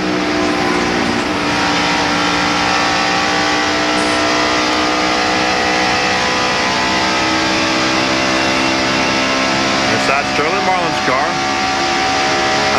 189. There comes Alan Kulwicki towards the pits, and Jerry Punch coming towards you. And remember, Benny Parsons, he does not have 1st gear. NASCAR has allowed his crew to push the car off of pit road, so we'll watch to make sure the car doesn't stall. That could cost him some valuable time, maybe even a lap, if the car were to stall. Here's Kulwicki bringing the car number 7 in, hoping to pick up a win and a championship. Paul Andrews and the crew now. Danny Glad, go to work. We would expect to see a routine 4-tire change. Right by Kulwicki, Davey Allison brings the Haviland Ford Thunderbird. They are pitting nose to tail here on pit road. 7 on the bottom of your screen, 28 on the top. They have already put the left side tires down on Kulwicki's car. He gets an assist. The car does fire and pulls away. They are still now working on the Davey Allison Haviland Ford Thunderbird, our point leader, getting left side tire. Crew very, very deliberate to make sure every lug nut is fastened. Then he puts it back in gear, spins the tires, and he's away. Allison moving back out. Others are making stops now. Terry Labonte brings his car into pit road. There is Terry in the Sunoco car. John Kernan right there. This will be another 4-tire change, making sure that they get the windshield clean. Paul Becker, the PR man out there, actually doing windshield service today. Right side's already on, left's going on. Jimmy Spencer, guys, is a car to watch. He just came in and only changed right side tires 1 lap ago. Terry Labonte is now finished with pit work, and he is headed down pit road. Well, Terry Labonte started this race from 6th position, and here comes Bill Elliott. The leader is on pit road. Again, slowing to make sure he observes the speed limit. Jerry And a four-time winner in Atlanta Motor Speedway and the favorite son of many of the Georgia faithful in this capacity crowd today. Watch and wait as the Budweiser Ford Thunderbird comes to a halt. Tim Brewer and the crew go to work. Mike Hill. They all are changing all four tires, fueling the car. Henry Benfield lugs that 75-pound fuel can, shoves it against the left side of the car. Left side jack the car. Lug nuts going on. Fresh Goodyear Eagles, Bill sitting very patiently, and now 21.3 seconds. You heard Elliott squeal away. He wants to win the championship. Elliott back out on the racetrack as he continues his pursuit for his second NASCAR Winston Cup. Here now is the driver who has taken over the lead of the race as Harry Gant comes in. Ernie Irvin the leader. We'll watch Gant's pit stop. John, are you there? Just got here, Bob. It's going to be a four-tire change. No chassis adjustment made yet. They're making sure they get the windshield clean. Jerry mentioned that's very critical this stage of the day. Right side tires already on, left side's going on. A smooth pit stop in motion. Harry Gant waiting. Now finally it's down the way. The Skoal Bandit rolls back out onto the racetrack, and Mark Martin is slowing here on the main straightaway. Mark's Valvoline Ford is off the pace dramatically, and he has cut off the engine. May as well, evidently it is blown. Well, it's still running. 4,000 RPMs in fourth gear. And you can hear the engine running. He's trying to accelerate, but he'll only turn about 4,400. Jerry, what's the problem? We're walking along beside Steve Mills. Steve, what's wrong with the car? All right, quit running. Fan quit turning over. It popped a little bit of smoke out of the pipes coming in the first turn for a couple laps, and he said it shook real bad up the backstretch and figures it broke a crank or something. We'll let him go into the garage area. Thank you, Steve. Steve headed to the garage area here, talking to his driver, and apparently the day is over, and so is the championship hunt for Mark Martin. And so there are now 5 still in contention for the NASCAR Winston Cup as Mark Martin, who won this race last year and who came into this event 6th in the points, 113 behind Davey Allison, coasts down pit road and will be, we presume, turning in to the garage area. He's still on pit road and in fact is going to keep going. It didn't break a crankshaft because it wouldn't be turning 4,000 RPMs with a broken crankshaft. Nope. He has some other problem. There's the leader, Ernie Irvin. He has not pitted yet here. He's getting good gas mileage in that sure is. Jerry, got an update? Guys, as Mark Martin came by us on pit road, I was standing beside Steve Mill, who was running toward the garage area. We both stopped. The car came by, was sputtering. It seemed to catch fire, started sputtering again, so Martin continued back on the racetrack. They're hoping possibly it may be something less than inside the engine as they get the halfway point here in the season finale. And while all that was going on, we get a better indication of why Ernie Irvin stayed out on the racetrack as long as he could, because the halfway lap has arrived. And Ernie Irvin is about to pick up $10,000 as the leader at the halfway point and winner of the Gillette Halfway Challenge. There the cross flags. Ernie Irvin is the leader and the winner of the Halfway Challenge. He takes home the $10,000 reward, and if you have entered the contest and are called at home, and you can correctly identify the winner of the Gillette Halfway Challenge, you could win a Chevrolet Lumina Z34. Again, the name to tell them, Ernie Irvin. Mark Martin's car is behind the wall. And Bill Elliott, who has made his pit stop, finds himself in 4th position. Back up to speed. But Irvin coming into the pits, Ted Musgrave had stayed out there. He was ahead of Elliott, but he's coming in right now. And it looks like Jeff Gordon might have a problem on the backstretch. He's going very slow. Maybe run out of gas. Going slow down pit road is Ernie Irvin. Jerry. And somewhat of an obstacle, he has to go around the car of Lake Speed and it's stalled on pit road.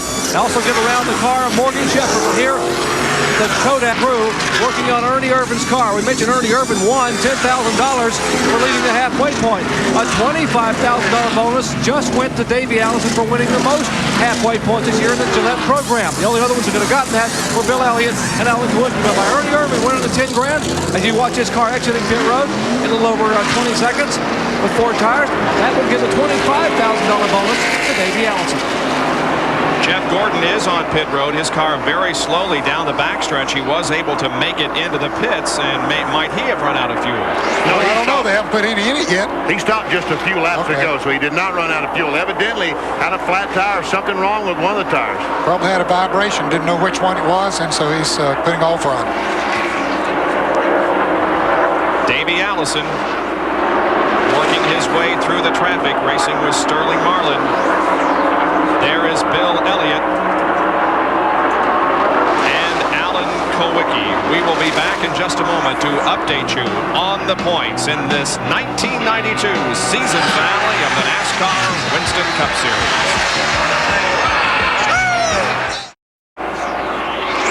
If points were awarded right now, Davey Allison would be the NASCAR Winston Cup champion. He is currently 7th. Alan Kulwicki, who is 3rd in the race, would finish 9 points behind Alan.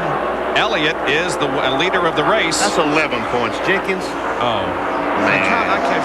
And Gant, who is 10th, would be 4th in the points. Kyle Petty, 15th in the race right now, would be 5th. Mark Martin out of the race. He should hold on to his 6th in the point standings because he came into this event 168 ahead of Ricky Rudd. Let's see, 9 to...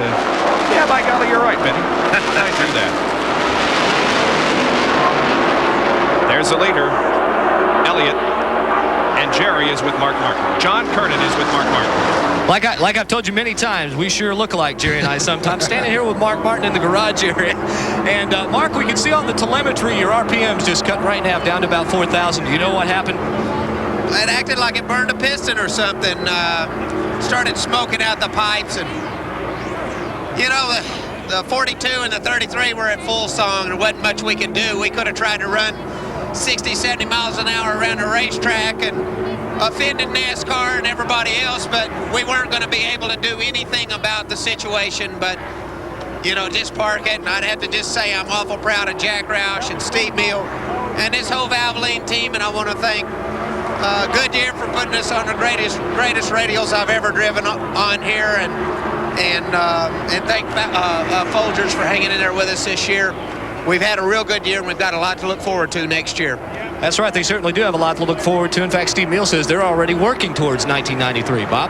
2 wins in 1992 for Mark Martin at Martinsville and at Charlotte. His year is over as the Valvoline Ford is behind the wall. Well, things have kind of settled down here as we have completed 174 laps of this event. Bill Elliott is leading over Alan Kulwicki. We'll be back in just a moment. The Texaco Haviland crew of Davey Allison watches their driver very closely. They have been told that there may be a problem with the car. Now there is Rusty Wallace on the racetrack trying to pass him. Davey hasn't seemed to have slowed up very much, but we'll watch that situation very carefully. Jerry, can you update us? While we were in commercial, Bob, Davey just yelled to the crew, "I think I've run over something on the track and cut a left front tire." They all scampered up to the pit wall with tires.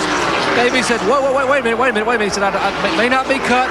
It may just be a vibrating exhaust pipe. So he ran another lap. He backed off the throttle for about half a lap. And he came back to full throttle. I think it's okay, guys.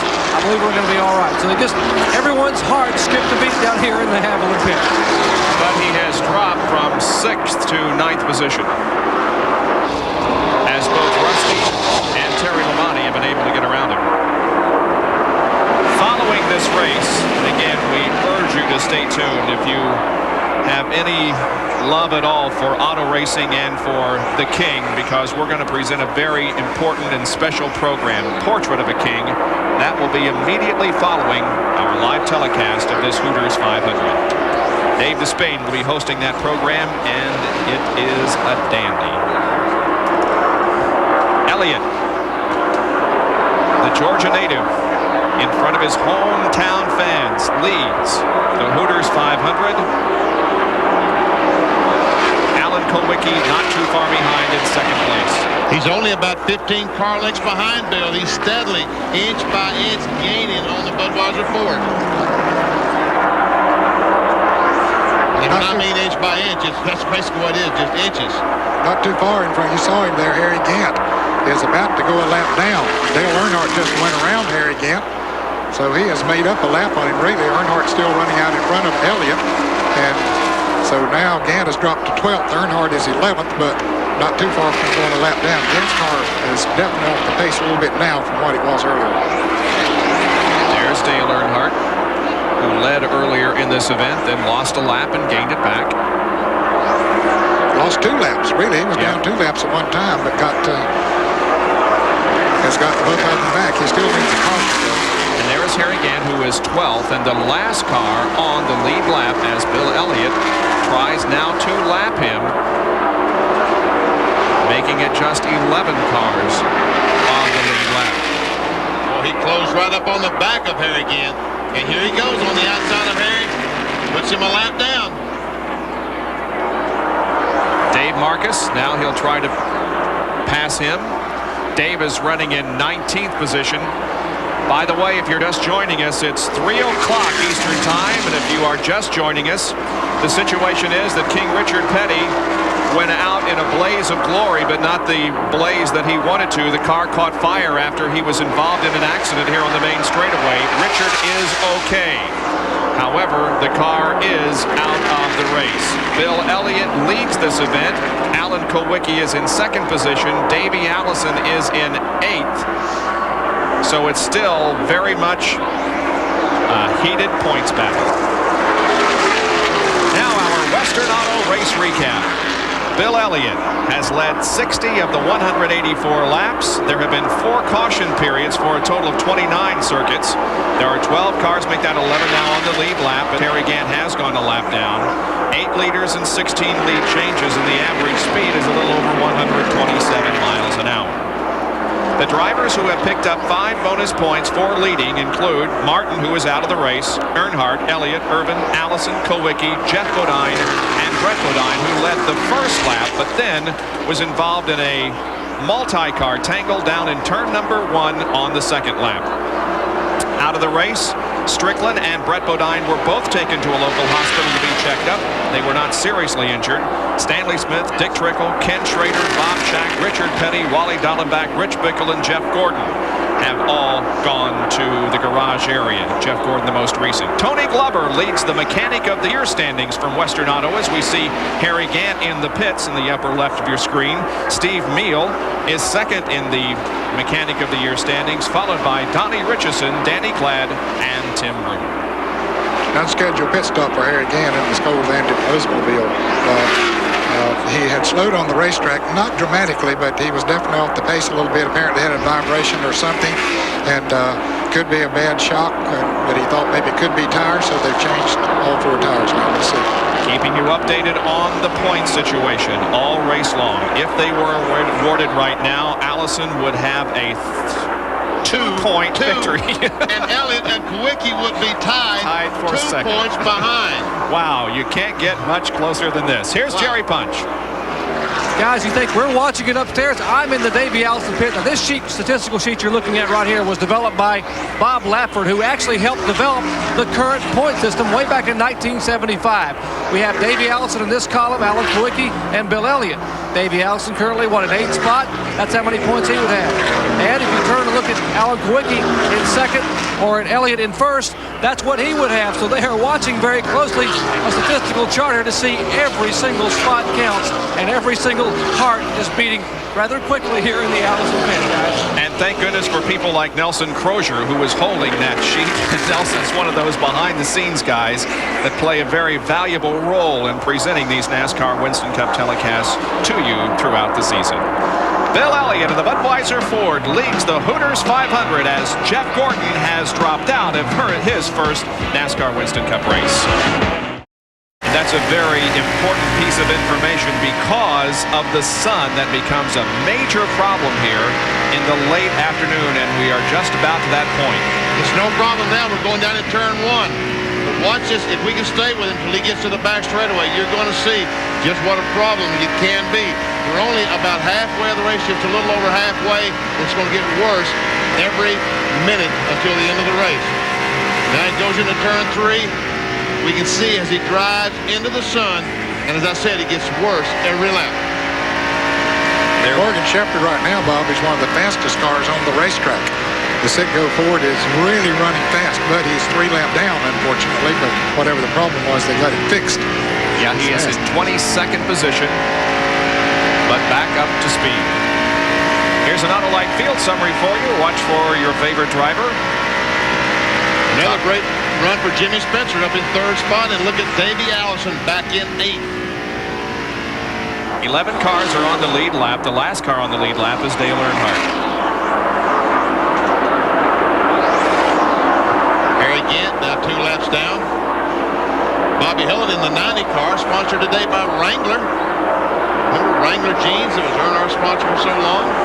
Lake Speed now finds himself 8 laps down. He had a good run going earlier, but obviously the car not performing up to snuff, and he's dropped 8 laps off the pace. And there we see Earnhardt and Bill Elliott about to put Earnhardt another lap down. A lap down, yeah. A lap down. Yeah. Right now, Earnhardt is in the lead lap. Jeopardy of going a lap down. Watch as he goes high. Elliott running on the bottom of the racetrack. And here Allison about to lose another spot. And if Sterling Marlin gets by, that would put who? Alan Kulwicki in the lead for the Winston Cup. He's only 2 points ahead. It's 4 points, the difference in these 2 spots, if Sterling Marlin can't get by. Well, let's see, did we have Elliott and Allen tied for the lead? Yeah. Second. Right. So that would put Elliott in the lead. Because Elliott has more victories than Allen. Yeah. But there's that sun we talked about just a moment ago. From Sterling Marlin's car, it is obviously a problem now and will be later. Well, he reached 189 before braking in turn 1. That's been pretty consistent. That's been consistently what it's been all day. And I watch Sterling don't look behind him because Jeff Bodine is trying to go by him on the inside. There goes Bodine. But the slower car of Eddie Beerswall was down there. Jeff had to back out. Well, you can see how critical that sun is going to become. Jerry?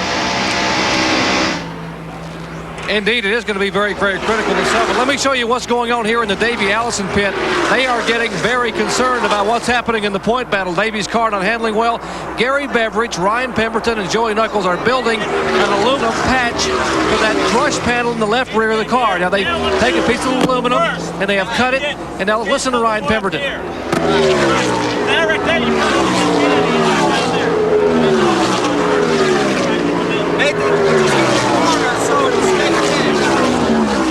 They're saying the car catches wind going in the corner and pitches to one side, causing Davey to lose a lot of time. But they're going to try to come in on the next scheduled stop, pull the left rear fender away, put this aluminum patch in, and hope that it works. Well, you pull out all stops in the final race. It's an aluminum bracket for the brake shoes.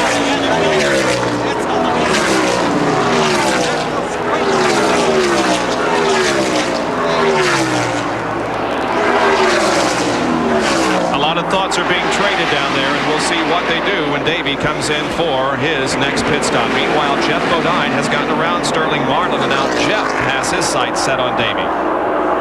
And he is much faster than Davey Allison right now. Race for 8th spot. Oh, and a car to the wall. It's Dale Earnhardt in turn 2. And this is the caution that Davey needed to come in and get that work done if they're going to do it. Boy, oh boy, Davey, you're living right today. Gets a caution flag at the right time. Bill Elliott had just put a lap on Dale Earnhardt. Earnhardt's car is moving at the bottom of the racetrack down the backstretch, but he made contact with the wall in turn 2. Looks like you got the left side pretty flat. Looks like the left side has been flattened out on that race car. Yep. It's our 5th caution of the day, and it comes on lap 203. As we're 125 laps away from the conclusion of this race. Joey Knuckles wearing the crew cam, waiting on Davey to come in. We see Larry McReynolds, that's Larry, the crew chief, talking to Davey, telling Davey what they're planning on doing when he comes in the pits. Still talking to Davey. Now the pace car has picked up the field, so the next time they'll be coming in the pits. The pits will be open. There's the pace car with the field in tow, coming through corner number 3 now as Davey Allison catches up to the rear of the field. You think you've seen confusion before? Just wait till he gets in the pits and they start trying to drill holes and pop rivet and tape and man, oh man. I wish I was there just to watch it. We see it's got some damage on the left front of that car. Something's hit the left front. Well, Elliott, Kulwicki, Spencer, Irvin, Rudd, Rusty Wallace, Terry Labonte, Allison, Jeff Bodine, and Sterling Marlin all are on pit road. Jerry, Davey is coming to you. And pit road is extremely busy right now. Here is Davey Allison in the pits, and the crew now going to work on the left front air dam. We're on the crew cam. Now you watch Joe Knuckles rip off that right front tire. Put the right front tire back in place. Meanwhile, the crew now hustling around, trying to pull some of the air dam out of the front of the car. And now they're 11 and 7 out both. Elliott and Kulwicki have exited pit road, still working here on the Davey Allison car. They have pulled some of the sheet metal away. They're beating the air dam out in front of the car. Have replaced all 4 tires, now using a major sledgehammer on the left rear. And you see on the crew cam they are fixing the front of the car. You're watching Joey Knuckles as he is trying to bend some of that front air dam away. Ryan Pemberton now and Knuckles working in unison, putting some tape on the car. Let's listen in.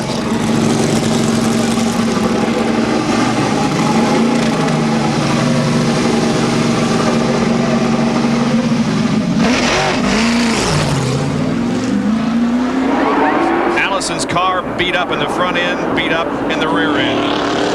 Still trying to hold on and win that championship. Don't you guess that front damage was done when he radioed in and told his pit crew, I think I've run over something on the racetrack? Exactly. And he cut the left front tire down right in front of the left front. He hit something on the racetrack. We are under caution for the 5th time this afternoon because of an incident involving Dale Earnhardt in turn number 2. Back in a moment. If that 7 can pass the 11, it's worth about $1.4 million. Whoa! That's pretty good sum of money. money. Pretty strong, isn't it? Just about to go green in the Hooters 500. The green will come out on lap 208. Poor Kulwicki knows that. He'd have a heart attack if he does, so don't tell him, whatever.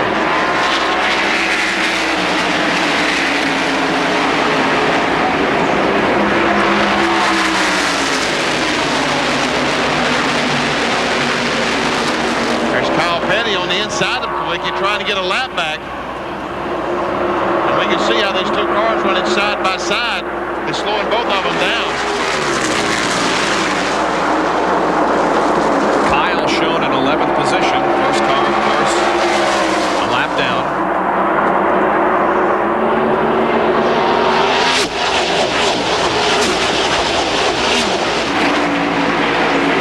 Jimmy Spencer and Ernie Irvin are battling for position. Should be in that 3rd place. Yep. Dale Jarrett in car number 18 being shown 14th. Maybe a little contact there in the backstretch. It was close. Spencer goes by. Rusty Wallace is running 5th. We're looking at 3rd, 4th, and 5th. And here comes Ernie down on the inside again. He dives off the 4th corner to the inside, and at the line they are virtually side by side. For you Earnhardt fans, he did make it back to the pits, and his car still sits on pit road. They're working on the GM Goodrich Chevrolet. Here's Kulwicki trying to get by Elliott. He takes the lead and would win the championship right now. Uh-oh. But spoke too soon. Look at Bill. He's coming back on the outside, but no. Kulwicki is going to lead this lap by a half a car length. Here comes Bill back. Takes the lead back. That's the way to race for a championship. That's the way to go for a championship. And the fans at home, I hope, are loving it, because we are. And Ernie Irvin, watching all this, he's getting closer and closer. He sure is. Watch, he's right on the back bumper of both these cars now. Yeah, he wants to get up there and spoil that party. Kulwicki holding the inside line and Elliott holding the high line. He just can't get up there. We can go up the racetrack and take the lead from Elliott.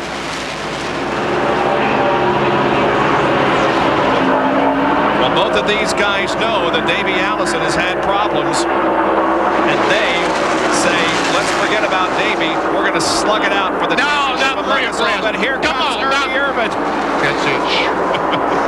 Attaboy, Ern. Back out of there, boy. Look at Jimmy Spencer. He's right in there, too. These cars, as they run side by side, are now I know down. they touched. That scared them both to death. Maybe they'll back off and get in line now. No, here comes Kulwicki back again. Here comes Ernie. He's going to help out. Is he? Very definitely plays hard on this racetrack. I mean, it's almost like someone said, hey, guys, you're racing for $1 million. Go for it. And Kulwicki now has the lead.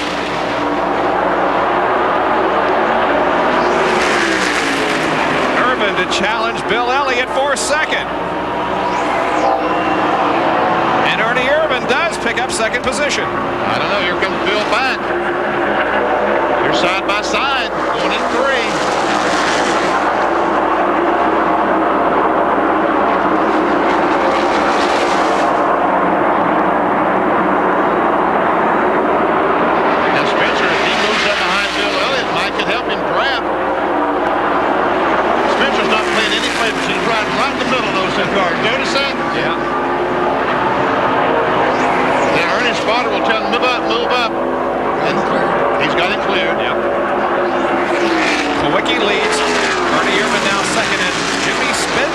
Challenges Bill Elliott for third. Boy, Spencer has given this car a great ride since he's had it, hasn't he? He sure has.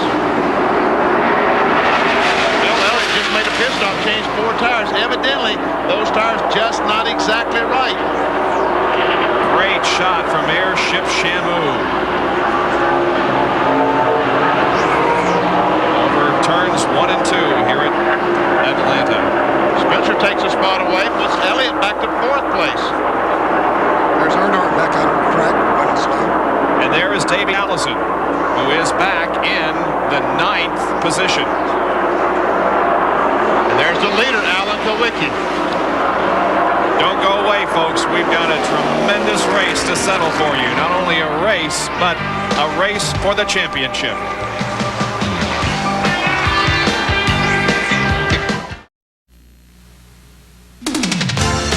The grand finale of the NASCAR Winston Cup season for 1992, the Hooters 500, live from Atlanta Motor Speedway in Hampton, Georgia. We're delighted you could be with us.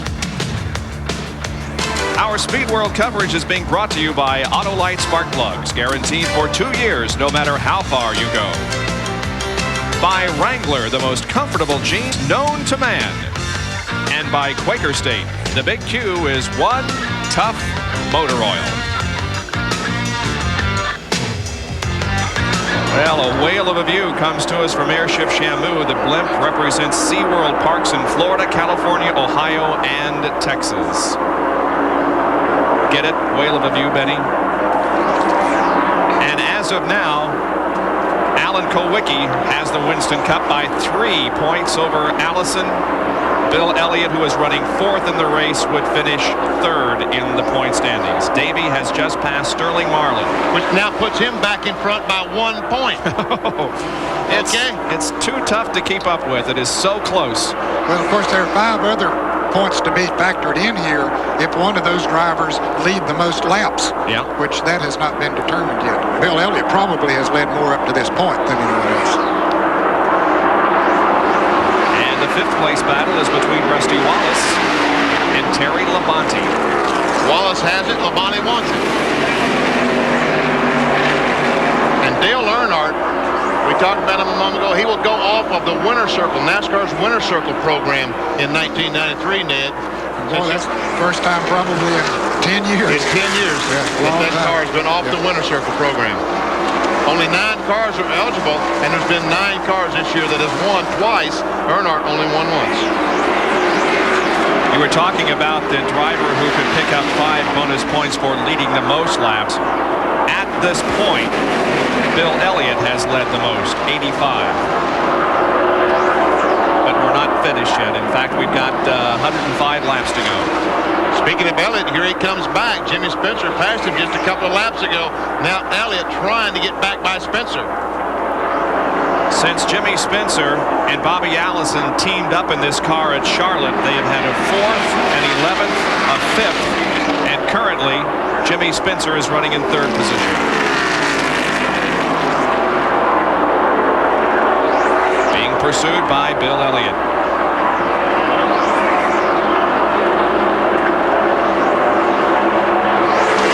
In the Busch Grand National race from Hickory last week, and you saw Jimmy Spencer bump Joe Nemechek.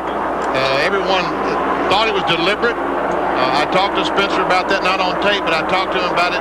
He said, I would never be that stupid. I like the boy.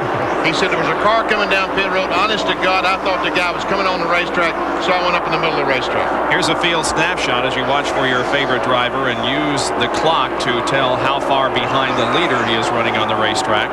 We started the clock when the leader, Alan Kulwicki, tripped the line.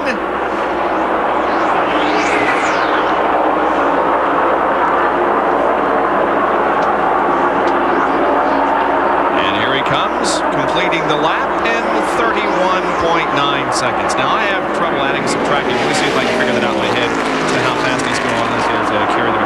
171.7 miles an hour, Benny, on that lap. Thank you, Kenny Martin. Elliott has passed Jimmy Spencer and gone to 3rd. Here's how it happened. Going down the back straightaway, has position on the inside, goes in the corner, and Spencer graciously backs up, lets him take the spot away. I believe this set of tires might have been a little bit tight on Elliott's car. Now that they're getting heated up, it seems to be coming back in a little bit. Elliott is in 3rd. Kulwicki is the leader. Davey Allison running 7th. As the points battle has boiled down to these 3 drivers, Mark Martin is already out of the race if you're just joining us. And Richard Petty also retired from competition, and not the way he wanted to. He was involved in a crash. He's okay, but out of his last Winston Cup race. Back in just a moment. Who's getting happy? Who's having fun? Who's been to Hooters? Come on, everyone, it's at Hooters. Hooters. Hooters makes you happy. Hooters makes you happy. Hooters makes you happy. Hooters makes you happy. Good times, great food, fun music, what a Hooters. Hooters. Everybody's getting happy at Hooters. Back to Atlanta Motor Speedway, where Alan Kulwicki in the Hooters Ford leads the Hooters 500, and the average speed of the race at this point is a little over 131 miles an hour. Bill Elliott is on the move. He has taken over 2nd place from Ernie Irvan. And 2 of the front-running cars have made pit stops. Jimmy Spencer just came in. Looked like they just topped the gas tank off. That doesn't make sense. What was that all about? I don't know. And Sterling Marlin was just in. They changed tires on his car.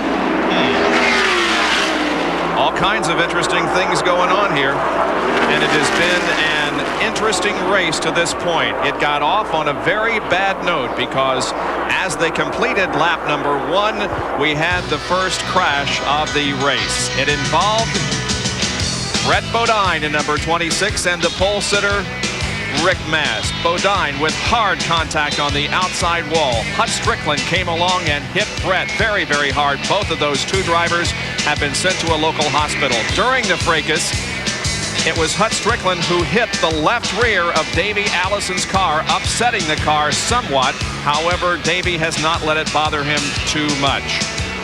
Then later in the race, another multi-car tangle as Dick Trickle and Ken Schrader came down, also involved. Darrell Waltrip, Wally Dallenbach Jr., and King Richard Petty. You can see flames from a car in the middle of the straightaway. He took the car down to the inside of the racetrack and in fact parked it near a fire truck. But Richard Petty ended the final race of his 35-year career in that way. Richard was not injured, but it was a spectacular way to end a long and illustrious career. And this is how it looked from Richard Petty's perspective. He hit Rich Bickle in the back end, also made contact with another car, and then the flames became evident from the left front of the race car.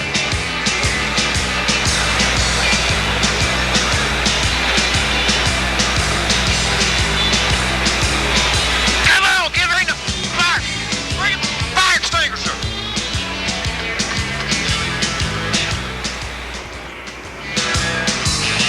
Richard Petty directing the fire extinguishers. And now we move to more recent activity as Alan Kulwicki was able to pass Bill Elliott just a few laps ago and take the lead of the Hooters 500.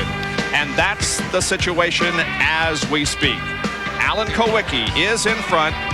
Bill Elliott is running second, and Ernie Irvin is running in third position. And there's a live shot of Alan Kulwicki down in turns 1 and 2, exit in turn 2. He's doing everything he can to win a championship. Davey Allison, meanwhile, doing everything he can to protect his championship. Allison has now worked his way up to 6th spot. And those two incidents that you mentioned, namely the pit stops by Spencer and Sterling Marlin actually helped Davey. Oh, yeah, moving up to position. That's 10 points. There's Bill Elliott. Actually, I think it'd be 9 points from where he was, but definitely helped. There's Elliott trying his best to do all he can do. He has led the most laps of anyone. Looking for the 28 car. There he is. Just ahead of Ricky Rudd. He has passed Rudd. And Rudd did fix his power steering problem the last time.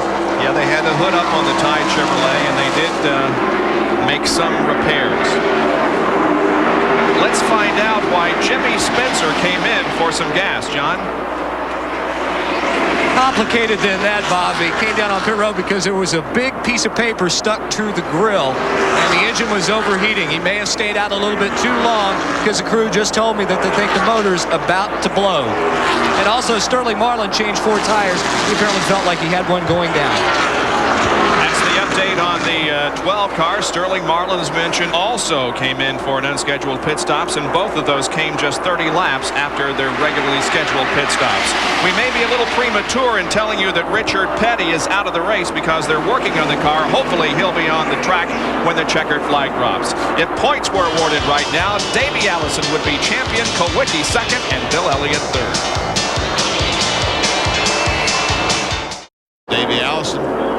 Pace car comes in. We're set to go green once again on lap 250. Look at the crowd here, and they're loving every minute of it. Green flag waves. Here we go again.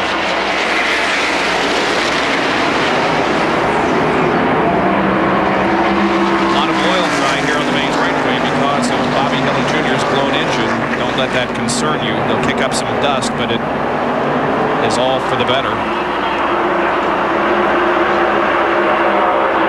Fails to get his lap back as Allen takes off, leaves Elliott in his dust.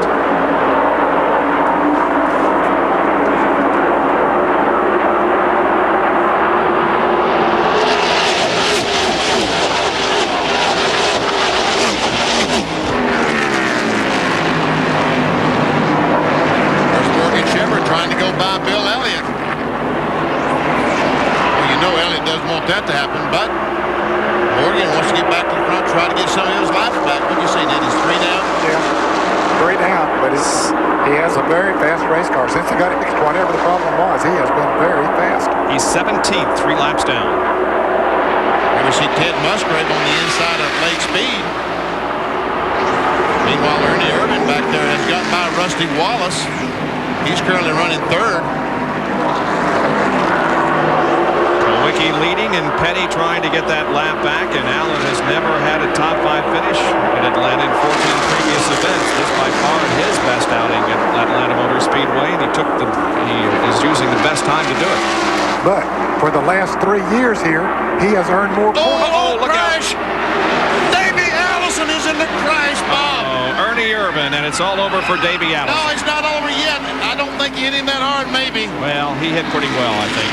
He's got a lot of damage to the right side of the car. Ernie Irvin spinning, coming off of corner number 4. Davey has got his car moving. Yeah, he's trying to pull away. But he can't steer it. But it won't turn. It won't turn. The right front will not work. Oh, no, the right front won't work.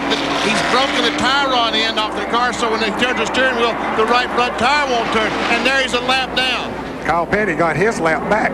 He beat Alan Kulwicki back to the start-finish line. Davey desperately trying to get the car to turn, but it won't happen. The car will back up, but he cannot turn the car and move it ahead to clear Ernie Irvin. He's broken the tie rod on the right front. Like I said, when he turns the steering wheel, the right front tire won't turn. And now it's going to come down to 2. Will it be Alan Kulwicki or Bill Elliott? Davey Allison's long, tough, emotional season has come to an end. And folks, I hope you don't think that I'm pulling for Davey Allison or Alan Kulwicki or Bill Elliott. I just hate to see it because we had everything going so much. Their Ernie goes up high. We see the 4 car, and all of a sudden the car just goes around. He loses control. When he saves it, he comes back right in front of Davey Allison. I think that was the only 2 cars involved in the crash. So often we're criticized for showing partiality to one driver or another. I really have no concerns as to who wins the championship. The best man will win it. But I'm glad that Davey Allison's out of the car okay. Yeah, he knows his championship hopes are over. But there will be other years. There's no question about that. And I'm sure, as Davey will tell you, if we do have an interview with him, he waves to the fans as he gets in the ambulance that regardless of what has happened here, he's had a tremendous season. Once again, we'll watch Rusty Wallace. Ernie goes by. When he gets the car sideways, Rusty gets by. But comes back across the racetrack right directly in front of Davey Allison. Jerry Punch. Guys, obviously the mood here in the Davey Allison pit is quite somber, but let me tell you what Larry McReynolds said. You talk about a competitor. Now, Larry McReynolds is the crew chief for Davey Allison. He turned and said, guys, the championship may be over, but we're going to fix this car and still fight for 3rd, 4th, 5th, somewhere in the points. We're not going to quit. And off they took, running up pit road to try to wait for the car to be pulled in. So, believe me, there is no quit here in this Havoline team. And only for the 2nd time since 1979 will the points leader going into this final race not win the Winston Cup Championship. Davey Allison's Texaco Havoline Ford is on the record, headed back toward the garage area. And Davey Allison is in the ambulance. He'll be checked over at the infield medical center, but he was okay when he got out of the car, waving to the fans as they saluted his attempt to win the Winston Cup that has come to an end here near lap 254. We'll take a break and be back with more from Atlanta Motor Speedway.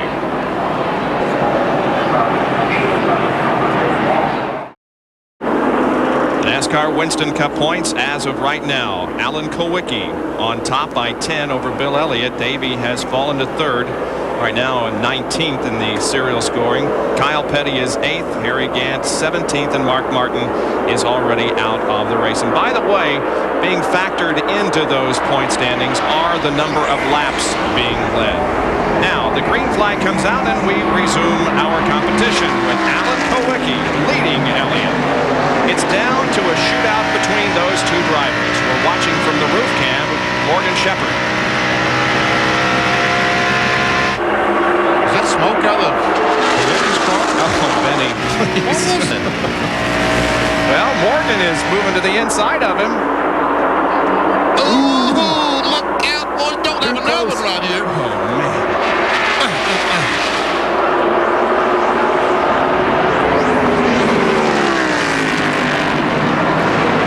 They haven't done so. Allen's crew needs, spotter says, hey, he's 3 laps down. Let him go. Yeah, but here comes Elliott. Now he's closing up right on the back upper, but that's because these cars are running side by side and slowing both of them down. And Elliott is going to try. Is he going on the outside? No, he won't do that. He's too smart. Sterling Marlin also is right in the hunt there, but he's a lap down. Trying to get a lap back. He made an unscheduled green flag pit stop. He got him a lap down. Alan Kulwicki was wooed by Junior Johnson to join his team, but Alan decided to go independently, and Alan is showing right now that that was the way to go. Look at that sun, the glare that these guys are going into. Right now, Kulwicki looks like he's able to get ahead of Morgan Shepherd. He has. And he gets a tough break. Bill Elliott doesn't have to race with Morgan. He gets right by. Well, I said he wasn't going to race with him. Here comes Morgan back. Battling back to the inside, and pulling at least a half car length ahead of Bill in the middle of the backstretch. But now Elliott pulls away in the corners. Blake Speed still in the race. Good run for him. Blake is in 21st position. 8 laps now.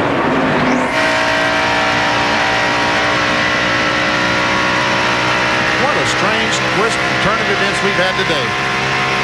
It has been an interesting season. It has been an even more interesting race. And here comes Bill Elliott. Now what he has to do is pass Alan Kulwicki and keep him from leading the most laps. That's exactly right. And I'm sure that Tim Brewer, Junior Johnson, those guys are smart enough to realize, Bill, you've got to pass that 7 and lead the rest of the way. If you do that, we can win this baby. Because they would be tied if he can do that. And Elliott has won more times this year than Kulwicki would make him the winner. Exactly what he would do. He's going for it. Here he comes. Closing in. Not able to pass. This is the interval to about 2 car lengths. Are you as nervous as I am, Bob?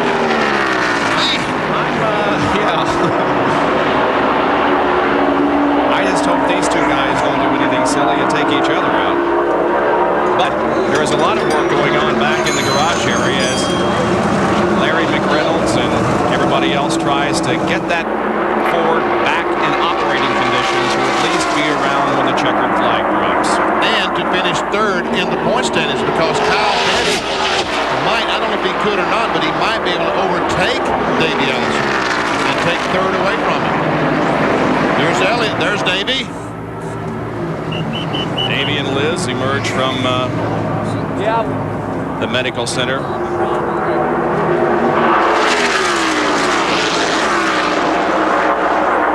Imagine he wants to get over to the car as quickly as possible. There's John. John Kernan. John Kernan is right there. Go ahead, John. Well, Davey, you're okay. But, man, I'll tell you, what a way to end the championship hunt. Well, John, that's just the way it goes sometimes. We had some troubles, and we're trying to work our way back up there, just trying to run a smart race, and ran over something in turn 3 earlier in the race, and we had to come in and repair the car from that. We caught a lucky caution flag, and I thought, all right, we're going to be okay now. And then I saw Ernie get loose over there in 4, and we just ran out of room. I hate it for all of them guys in the garage area. Everybody at Robert Yates Racing deserves a lot better than this. And, they deserve to win that championship this year, and we didn't get it, so we'll just go back and we'll get ready for next year, and we'll come out and try again. It just wasn't meant to be. Yeah, but Davey, with the up and down year you've had, you've certainly showed a championship heart. Well, we appreciate all the support everybody has showed us, and the fans have been great. All the letters of encouragement, the phone calls and everything have been fantastic, and we want to tell everybody we appreciate that, but this wasn't our year.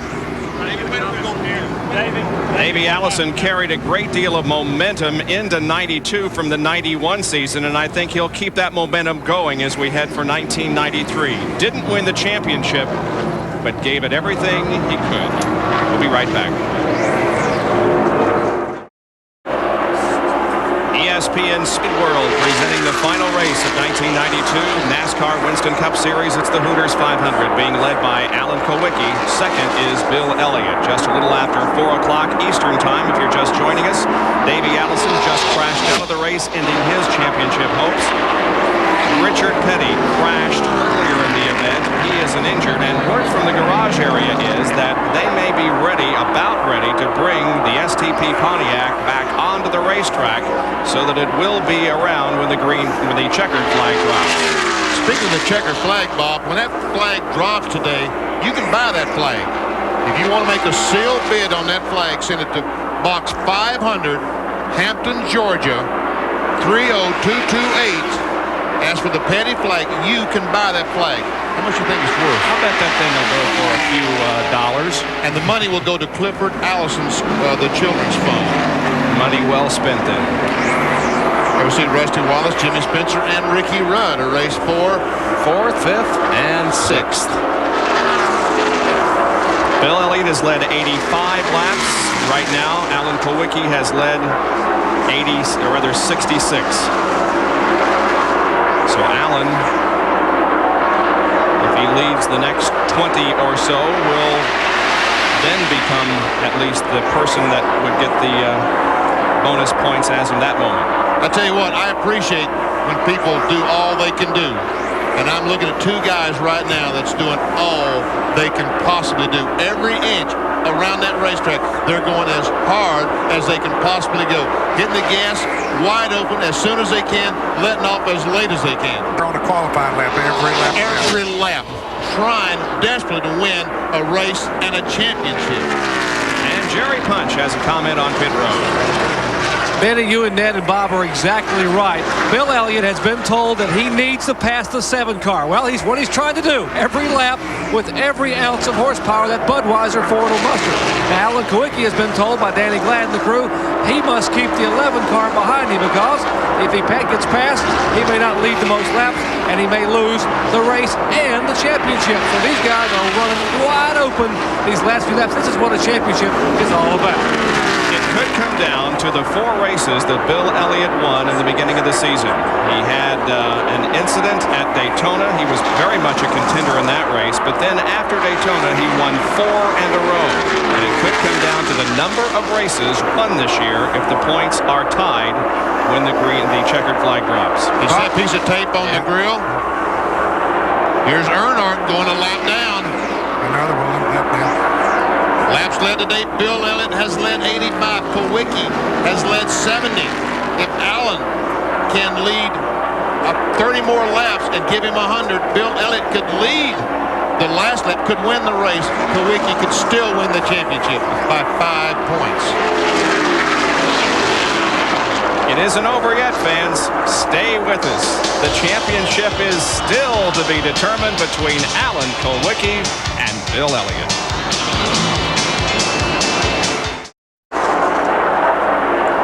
Welcome back to Atlanta Motor Speedway in Hampton, Georgia, about 20 miles south of Atlanta, where the NASCAR Winston Cup Hooters 500 is 281 laps old.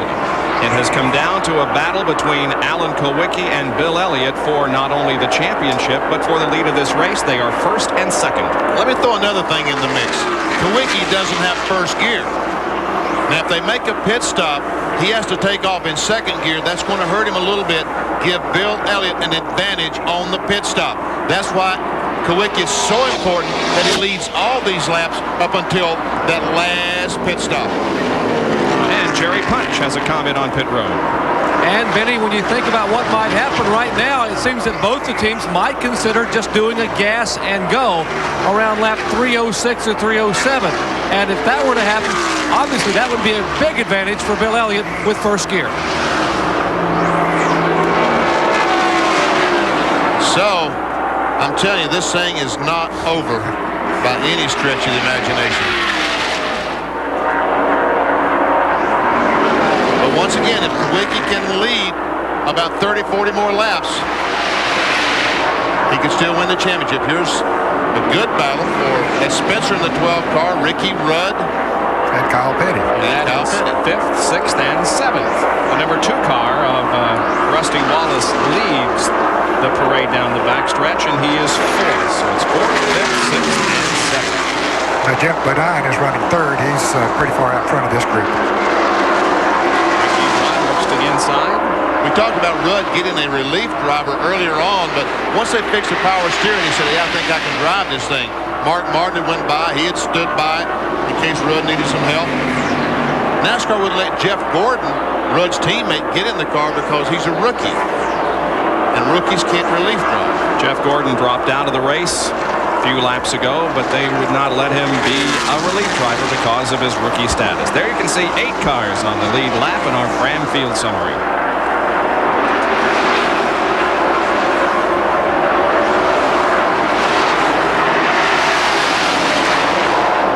The reason we're not watching the lead because right now Bill Elliott just can't catch Kulwicki. Kulwicki's pulled out to about a 10-12 car length advantage. This is the best race on the speedway. Positions aren't being changed here very regularly, but these cars are running a lot closer together than they are up front. Now Kyle Petty looks to the inside of Ricky Rudd. Petty takes that car right down on the white line.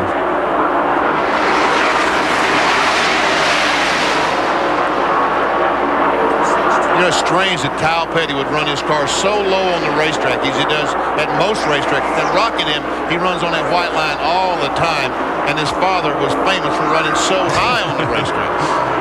Richard always said the higher you ran on the racetrack, the less distance you had to travel to the wall.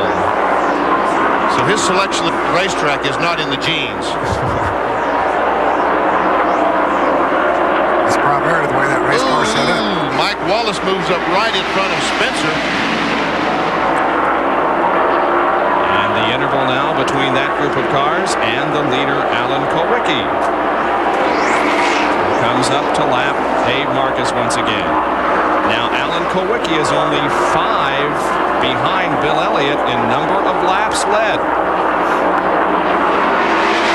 And that 5 bonus points could very well spell the difference between who wins the championship and who doesn't, because the driver who leads the most laps gets 5. Right now, Alan Kulwicki has about a 10-point lead on Bill Elliott because Elliott has led the most laps. Kulwicki is 1 position in front of him. If Kulwicki moves up in front of it, his laps led, that's another 5 points that he would get. That would put him 20 points in front of Bill Elliott. He was already 10 when the day started. He's 1 position in front of him, and he would get 5 extra for leading the most laps. A total of 20 points in front of Bill Elliott. Boy, smart. Yeah, he is. Add that up in a hurry. I'm impressed. But Benny has been there racing for this championship, so he knows. Yeah, Davey Allison asked me this morning, said, you've been there, what do I do? I said, son, don't ask me. It was a long time ago when I tried it. Points as of now. This does not include the 5 bonus points for leading the most laps. Kulwicki on top by 10 over Bill. And no, that does include Elliott leading the most laps. Yes. Okay, right. But it isn't the final. Yeah, right. If Kulwicki goes in front the most times, then that would make it a 10-point swing for the 20 points that I talked about. Yep. Ooh. Into Bierswall. Kulwicki came down, got a little bit close to him. We see Junior and Tim Brewer talking about things, trying to figure out, are we going to just gas only, tires, what are we going to do? John, what are they going to do down there? Well, Tim, whenever he went to tell Junior what he wanted to do, he turned away from the camera, put his hand over his mouth, covered it so I couldn't even read his lips. So you know how Tim's such a poker player. But I think it's going to come down to, I think you'll see both of those guys duck on pit road at the same time and follow each other's lead, wouldn't you think? Well, I'm going to predict that Bill, no, he has to make a pit stop, doesn't he? Yeah. So whoever does what first will determine what the other one does, I guess. I was thinking that they came in topped off. They talked about coming in topped off during that last caution, but they didn't, so they do have to make a pit stop. And Bill Elliott, that fuel mileage he gets, you're surprised he did not come in the last time and put some fuel in the car, but he chose not to. Now that both these cars will have to make a pit stop. We were talking about Benny being involved in championship battle. Let us not forget that Ned was involved in 2 of them. There have only been 11 drivers who have won the NASCAR Winston Cup more than once, and Ned is one of them. That's pretty good company. And Davey Allison goes back out onto the racetrack. Doesn't look much like a NASCAR stock car. Kind of looks like a modified. But he's back out there trying to maintain a good finish. Jerry Punch is with Paul Andrews. Well, let's see what we can find out from this end up here. Now, Paul, we're talking about pitting on lap, what, 306, 37, somewhere along there? Yeah, something like that. You know, it would be crazy to put tires on. We're probably just going to gas and go. And it's, anything could happen. This is not over yet. We over that checkered flag drops. Right now, it looks real good, though. We're real happy. We'll see what happens. The Hooters Fords are doing, run real good. Alan's done a heck of a job running all day. Now, wait a minute. You've got no first gear. No first gear. It may be a gas and stop. Right. Transmission's broken. The first gear went out on the first pit stop, and he's been nursing it. We've been helping him out a little bit, get going. That's all it is. We just got to see what happens here. Now Davey's back out, so if we fall out or something like that, anything can happen. That's Paul Andrews. He watches Davey Allison's car come back on the pit road. They're holding their breath, guys, only about maybe 8 or 9 laps away from that pit stop. He made a good point there, guys. We've virtually given this thing to either Elliott or Alan Kulwicki. If something should happen to both of them and they drop out, Davey Allison could still win this championship. Still win the championship. That's right. You're right. We were a little premature in saying it's all over for Davey. But certainly his chances are much less at this point. But Davey is back out on the racetrack after being involved in an incident here on the main straightaway with Ernie Ehrman. Back in a moment.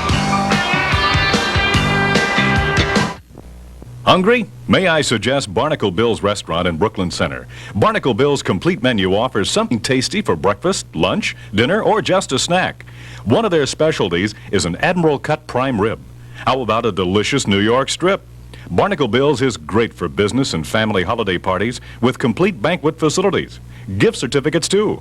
For a real dining treat, visit Barnacle Bill's Restaurant at Earl Brown Bowl, just off Shingle Creek and I-694, Brooklyn Center. Alan Kulwicki continues to lead the Hooters 500, and he has now led the most laps today, but has not yet clinched the 5 bonus points. Bill Elliott is running in second position as we are near the 300 lap mark. 299 have been completed. There is Elliott in second position. Running in third spot is Jeff Bodine. Fourth is Rusty Wallace, and fifth is Jimmy Spencer, and the average speed of the race is near 130 miles an hour.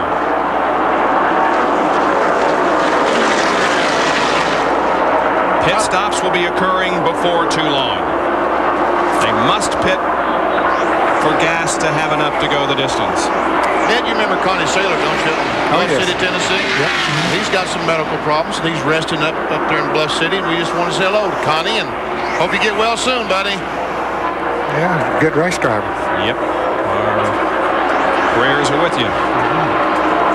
Now, Michael Waldrop sees Alan approaching quickly in the rearview mirror, and Michael heads for the inside of the racetrack to allow a clear path for Kulwicki. Darrell Waltrip also being lapped in the number 17 Western Auto machine. He currently is 24th, about 19 laps behind. He was involved in that crash. Took out Richard Petty, among others. And Ricky Rudd looks like he's run out of gas again. He's coasting down the back straightaway. Yep.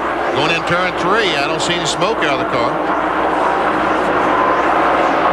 Some of the spotters said he's blown an engine in that 5 car. Well, I don't know. It's time that he could have run out of gas. Although he had that first pit stop when several drivers went a lap down because of making green flag pit stops, he was not one of them, but we will see. Time machine coast to victory lane. To the pit area, I should say.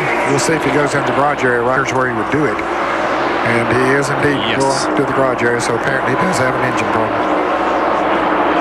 Jerry, any information on what might have happened? Unfortunately, Ricky Rudd just radioed to Brooks that he thinks he may have broken a camshaft, so he will head that car to the garage. Tough break after having such a good run here all afternoon. Yeah, and Rudd will undoubtedly finish 7th in the point standings. Even before the race started, he didn't stand much of a chance of moving in any direction. Right. He could not move up to 6th, and it was a remote possibility that he would have dropped down to 8th. But Darrell Waltrip was the man in 8th, and he's had his problems today, too, with that wreck.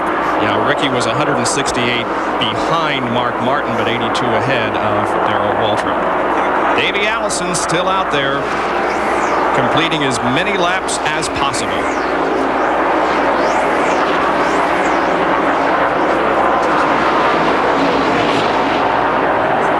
There's Davey Allison. He's got to be awfully frustrated out there on the racetrack. There's Richard Petty getting ready to go back on the track.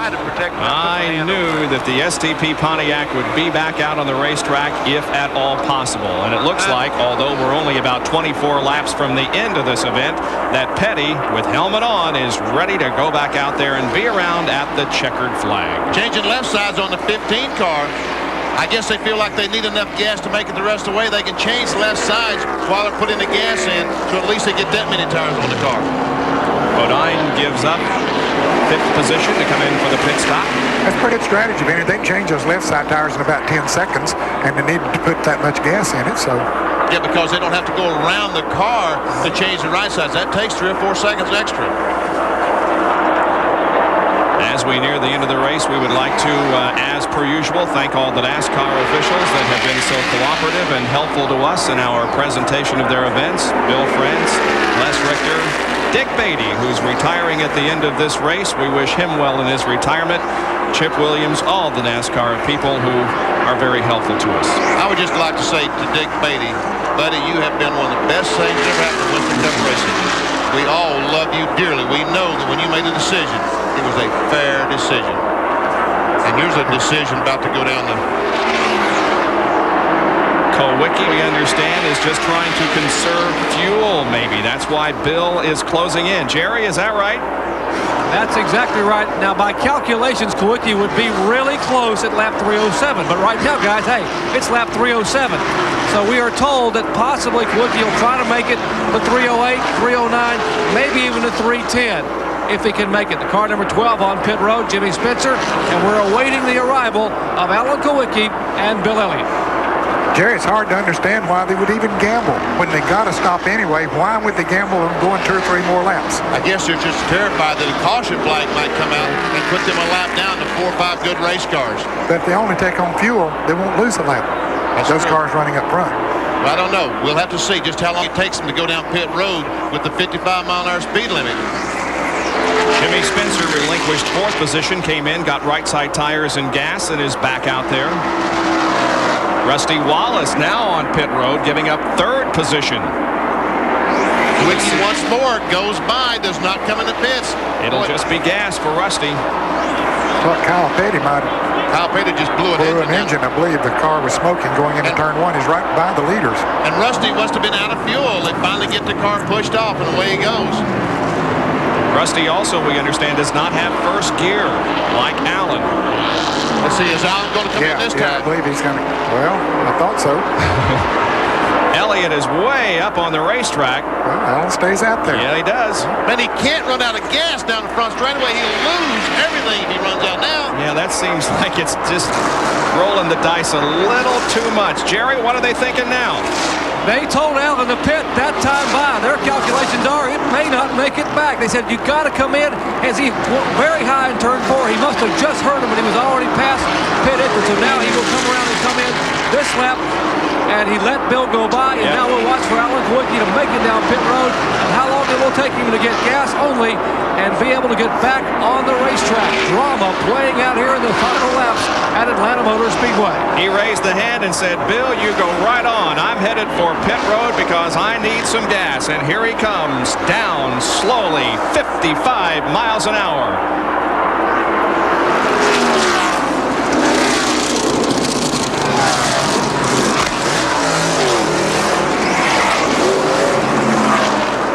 Less than 4 seconds for fuel.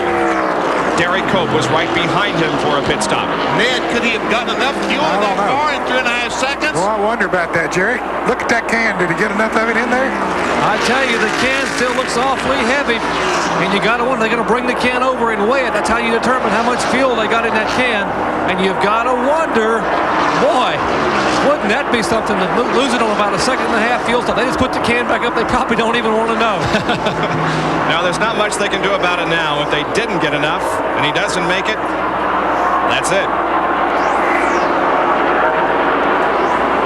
I don't know how quick a can will empty nowadays. they have certainly got it down to a science so that they can get it out of there in a hurry.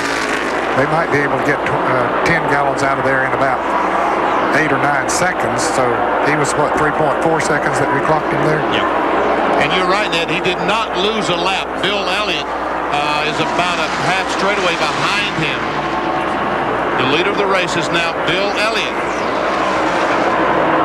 Here comes Bill. And here comes Elliott. Elliott drops down off the banking. Here he comes, Jerry. Bill Elliott heads down pit road in the Budweiser Ford Thunderbird. This could decide the Winston Cup Championship. Kyle Petty's smoking Pontiac leaves a trail of smoke, and Elliott must drive through here on pit road. Tim Brewer and the crew standing by. Watch Henry Benfield. He's a veteran gas man. Cass going in the car, sitting out. 3.4 seconds. Elliott is away for an identical pit stop. 3.4 seconds for both these guys who got enough fuel in to finish the race. Both with identical pit stops. Elliott goes back out onto the racetrack. Here comes Alan Kulwicki through turn number 1.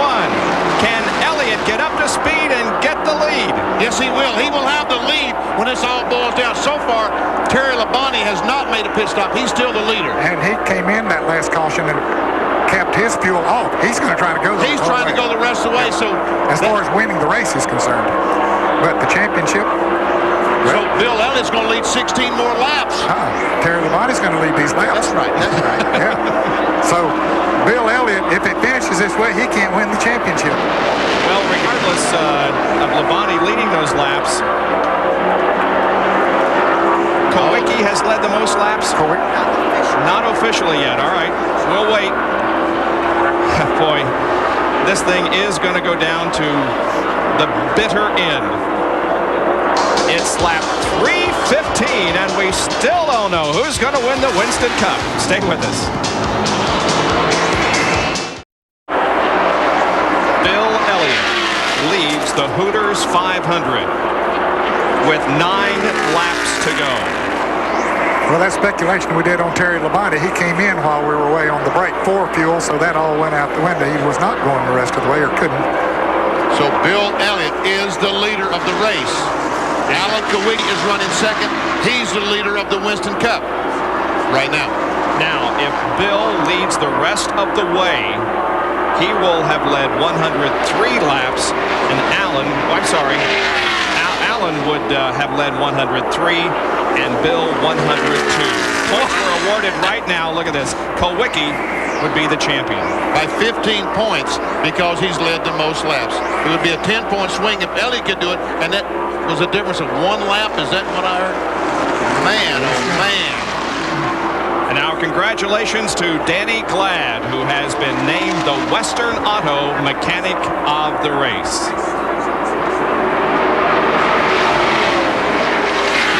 No one has left their seat. Everyone is standing.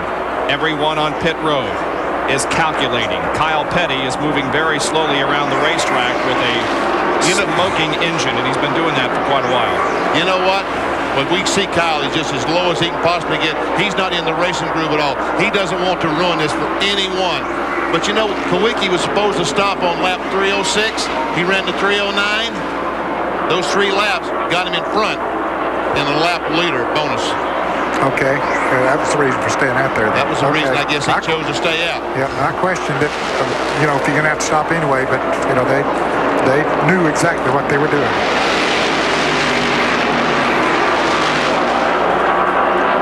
There is Elliott.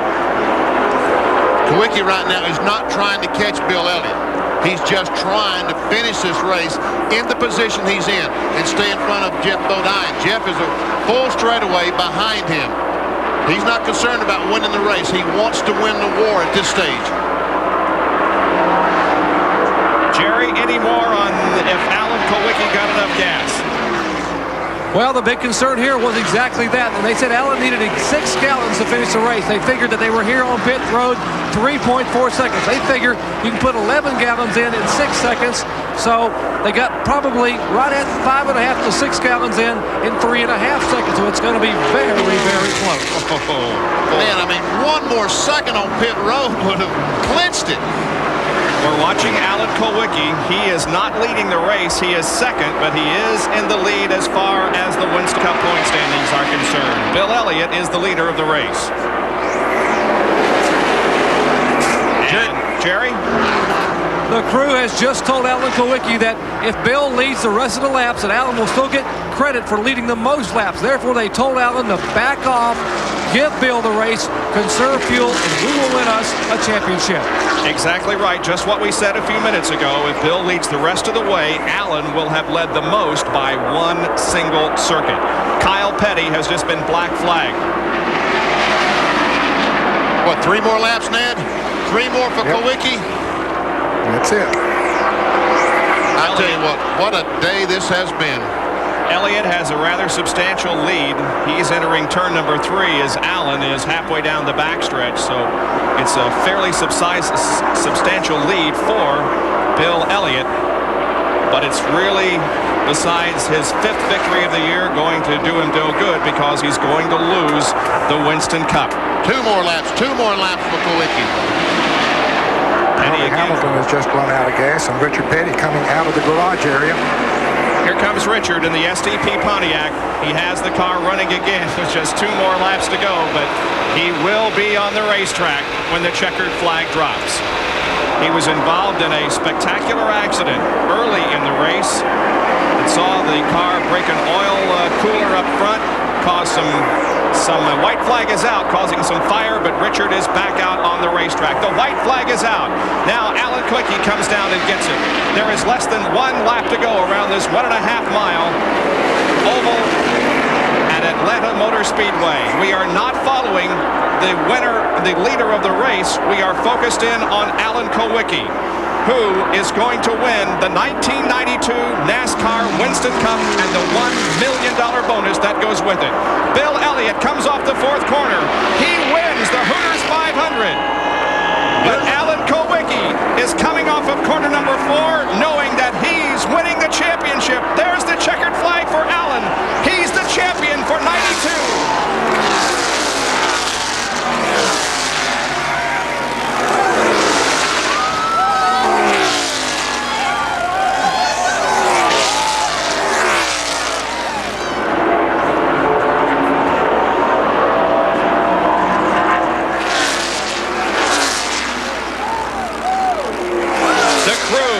Celebrating their Winston Cup victory in 1992.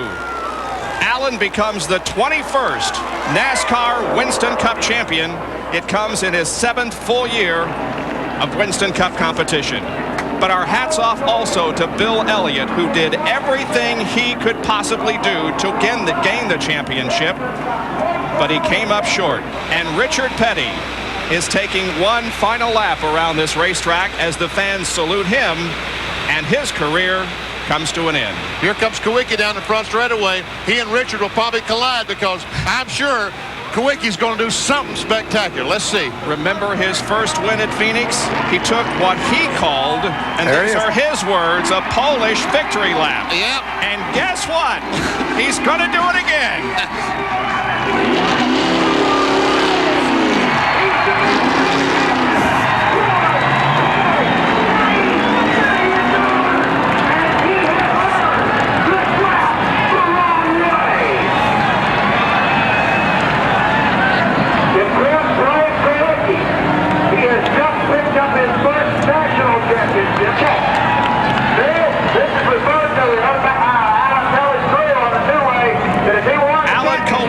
Is the Winston Cup champion for 1992 and is again taking a backwards lap around Atlanta Motor Speedway.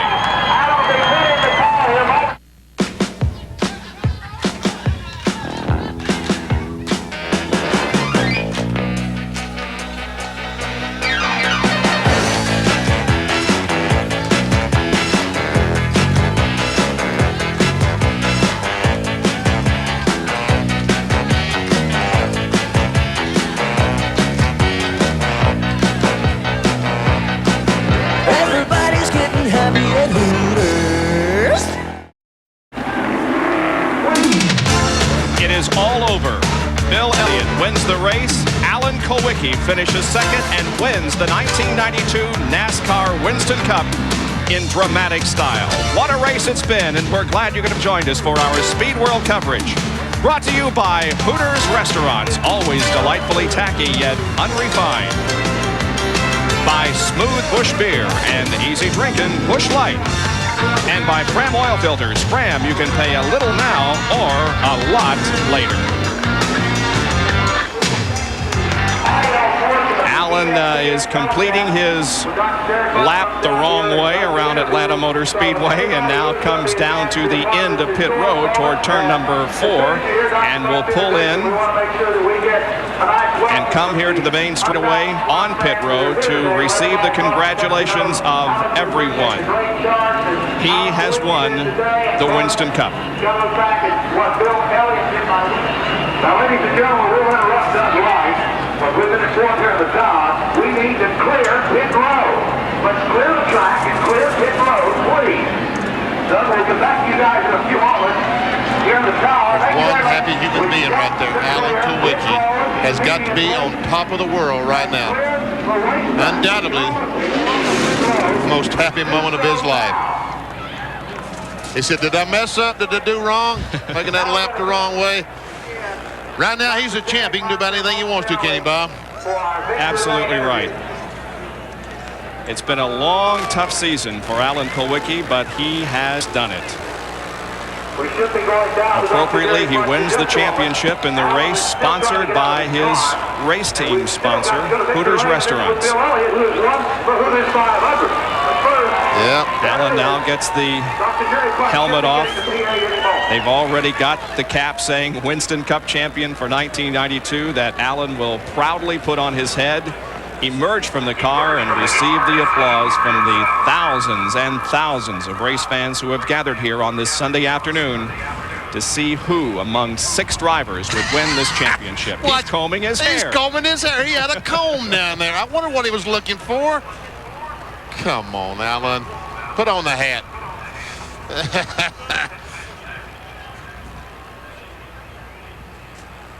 Well, what else we've lost down there?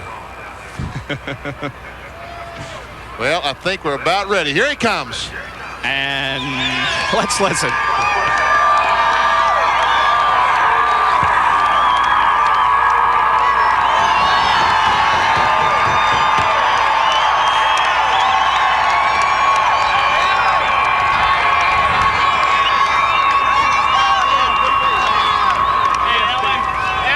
Last time an owner driver won the NASCAR Winston Cup Championship was Richard Petty in '79, and how appropriate on the day he retires, Alan Kulwicki becomes the first since then to win the title as driver and owner. Here's Jerry.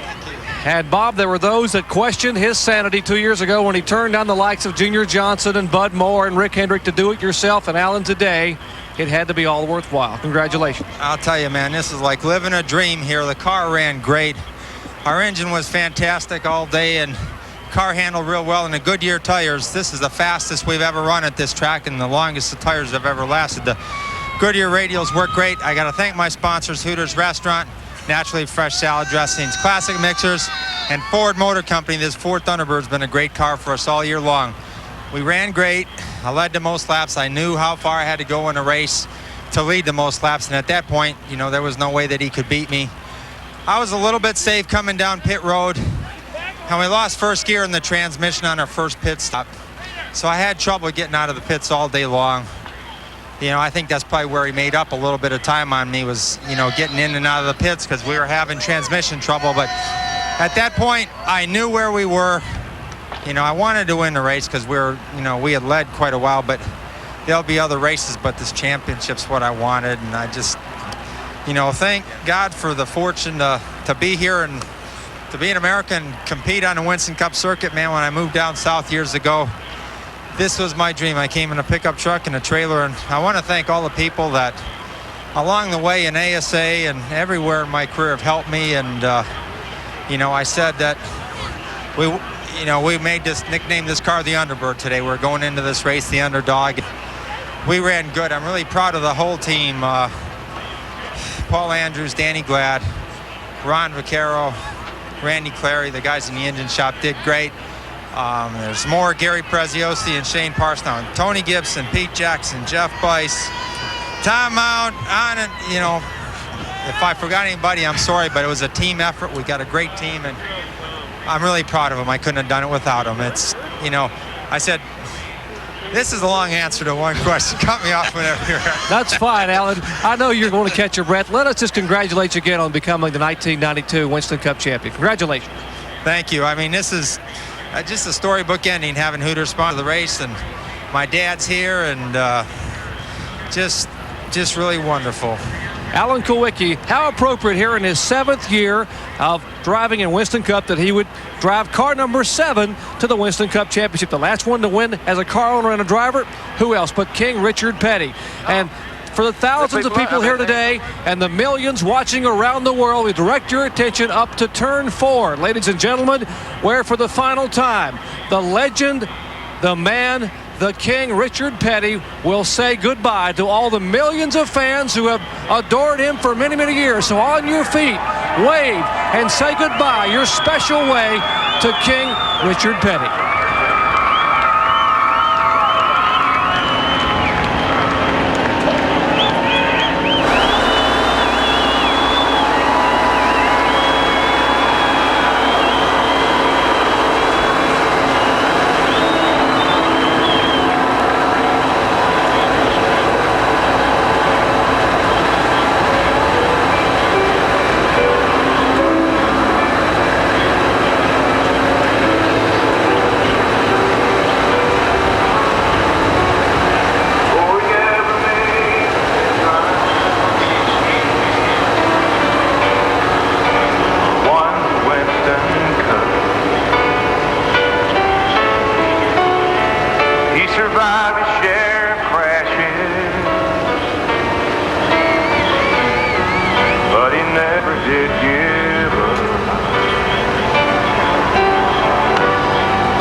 Song being played on the public address system by Alabama, and it has been indeed an emotional few minutes. I think probably the most emotional was when Doyle Ford dropped the checkered flag as Richard went by there, signifying the end of the career. Let's go down to the Richard Petty car.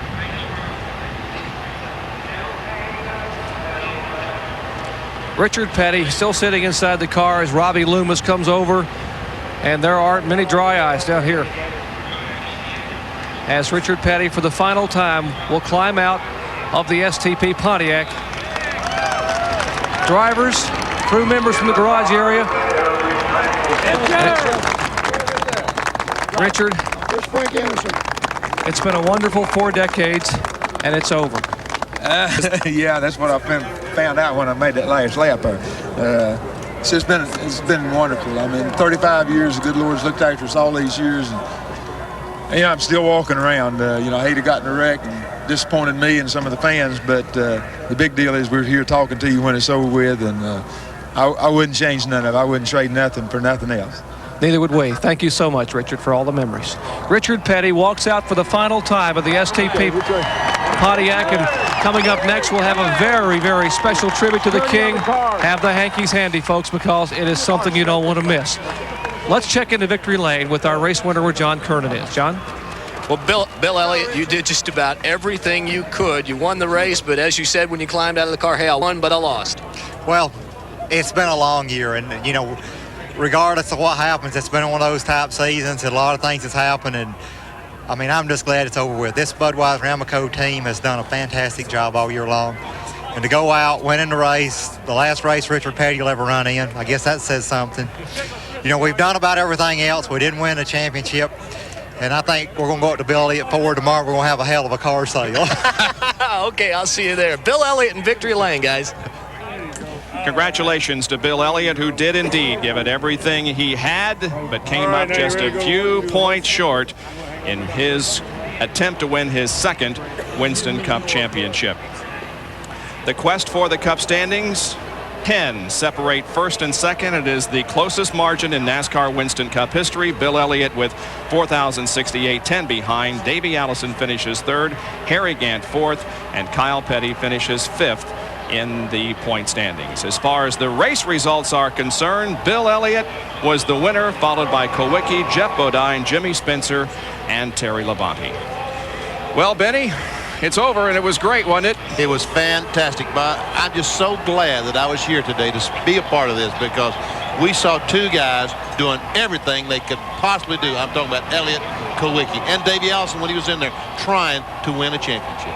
And, of course, we saw the final race from Richard Petty, which in itself was enough to bring all the people here that came here, but we threw the championship in as a bonus. Fantastic. Ernie Irvin, we see way back there. Jeff Gordon, his first race, his first Winston Cup race, he finishes 31st. And Richard Petty will be shown as 35th finisher in his final NASCAR Winston Cup event.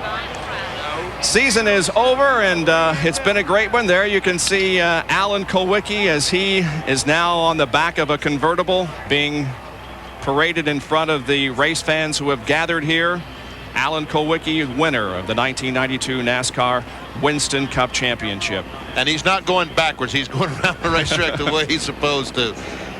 But he threatened, and he told everyone if he won the championship, he was going to go make that Polish lap backwards. Well, now thoughts immediately turn to 1993. Each driver will be hoping that 93 will be his year, as 1992 was for Alan Kulwicki. There are just 92 days until the Daytona 500, and we can start it all over again. So as NASCAR is crowned a brand new champion here this afternoon in Alan Kulwicki, we bid another very special farewell.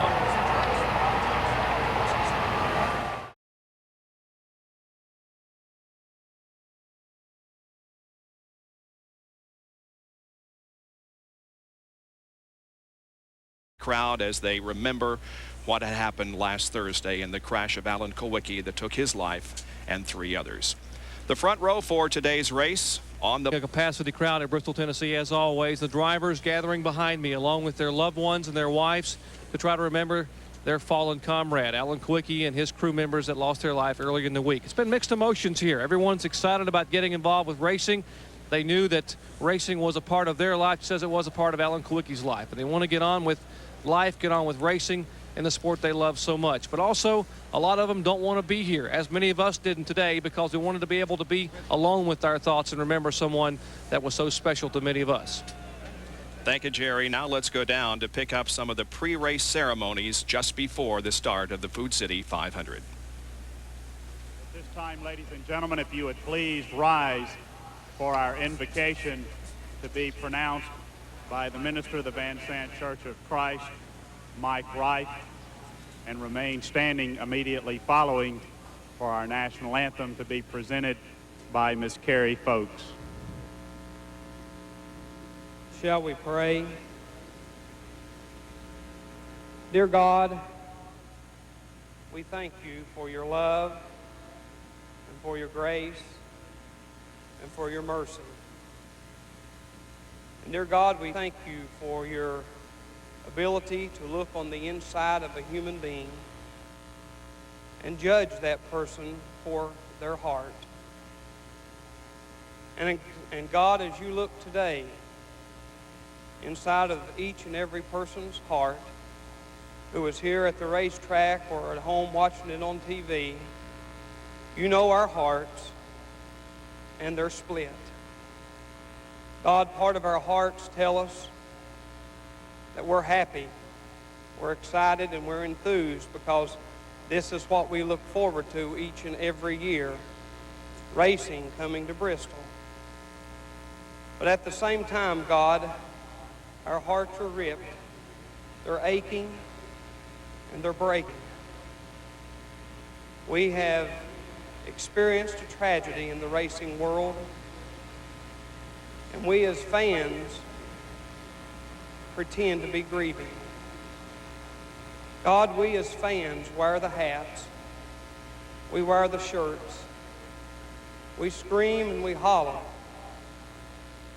God, we are so excited when our racers come to town.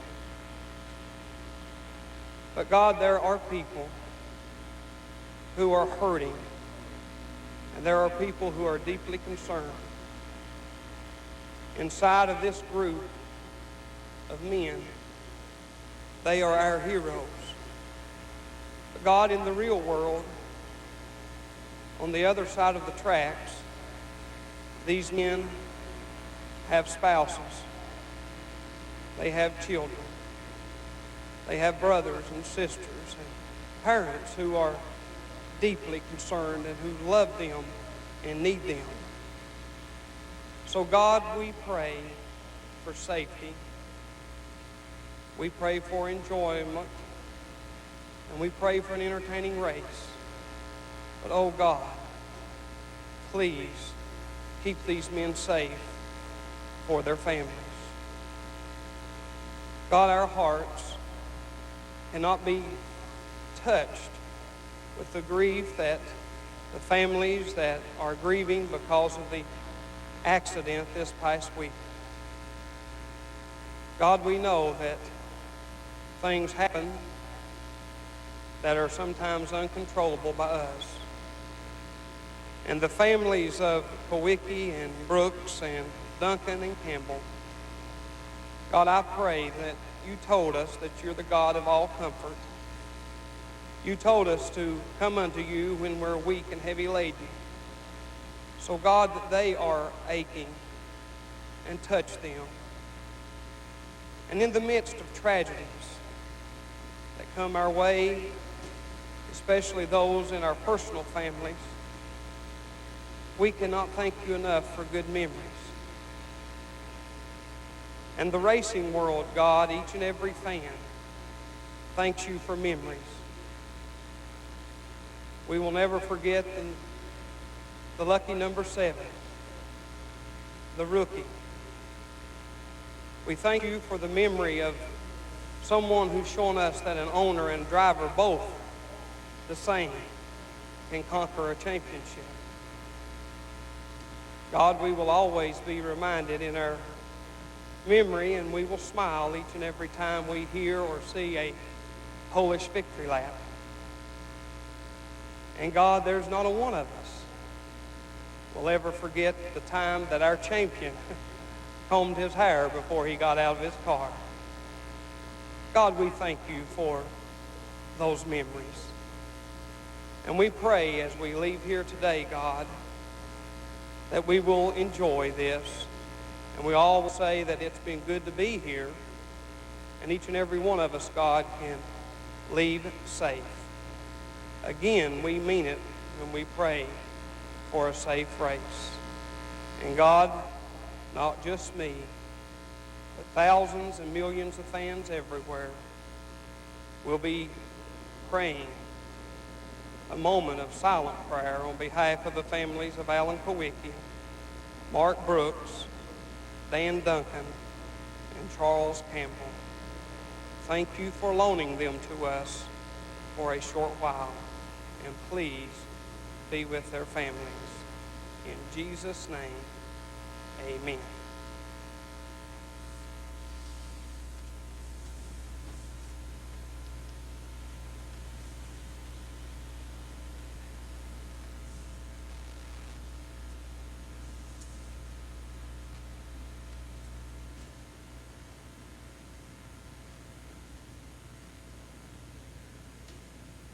Alan Kulwicki said something that has even more meaning now.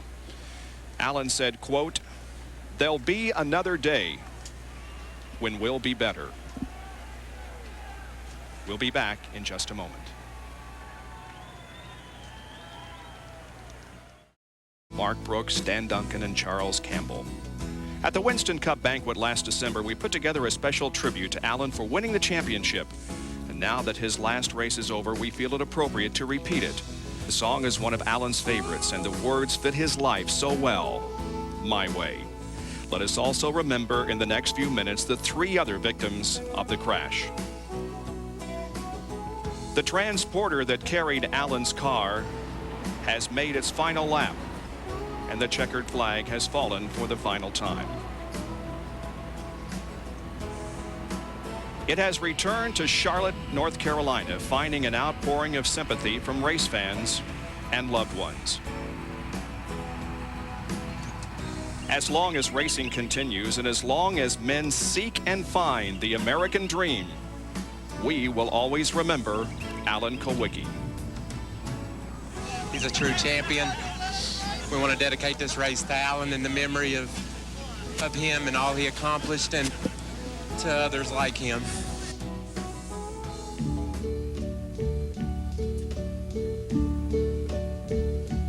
Regrets, I've had a few, but then again, too few to mention. I did what I had to do, saw it through without exemption. I planned each charted course, each careful step along the byway, and more, much more than this, I did it my way. I've loved, I've laughed and cried, I've had my fill, my share of losing, and now as tears subside, I find it all so amusing to think I did all that, and may I say, not in a shy way, oh no, not me. I did it my way. For what is a man? What has he got? If not himself, then he has not to say the things he truly feels, and not the words of one who kneels. The record shows I took the blows and did it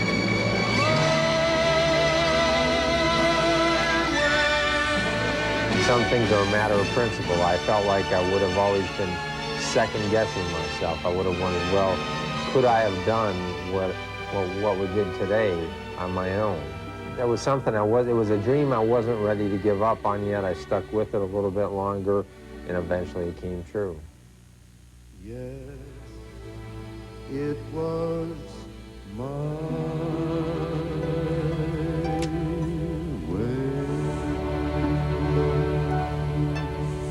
I will lift up mine eyes unto the hills, from whence cometh my help. And we know that all things work together.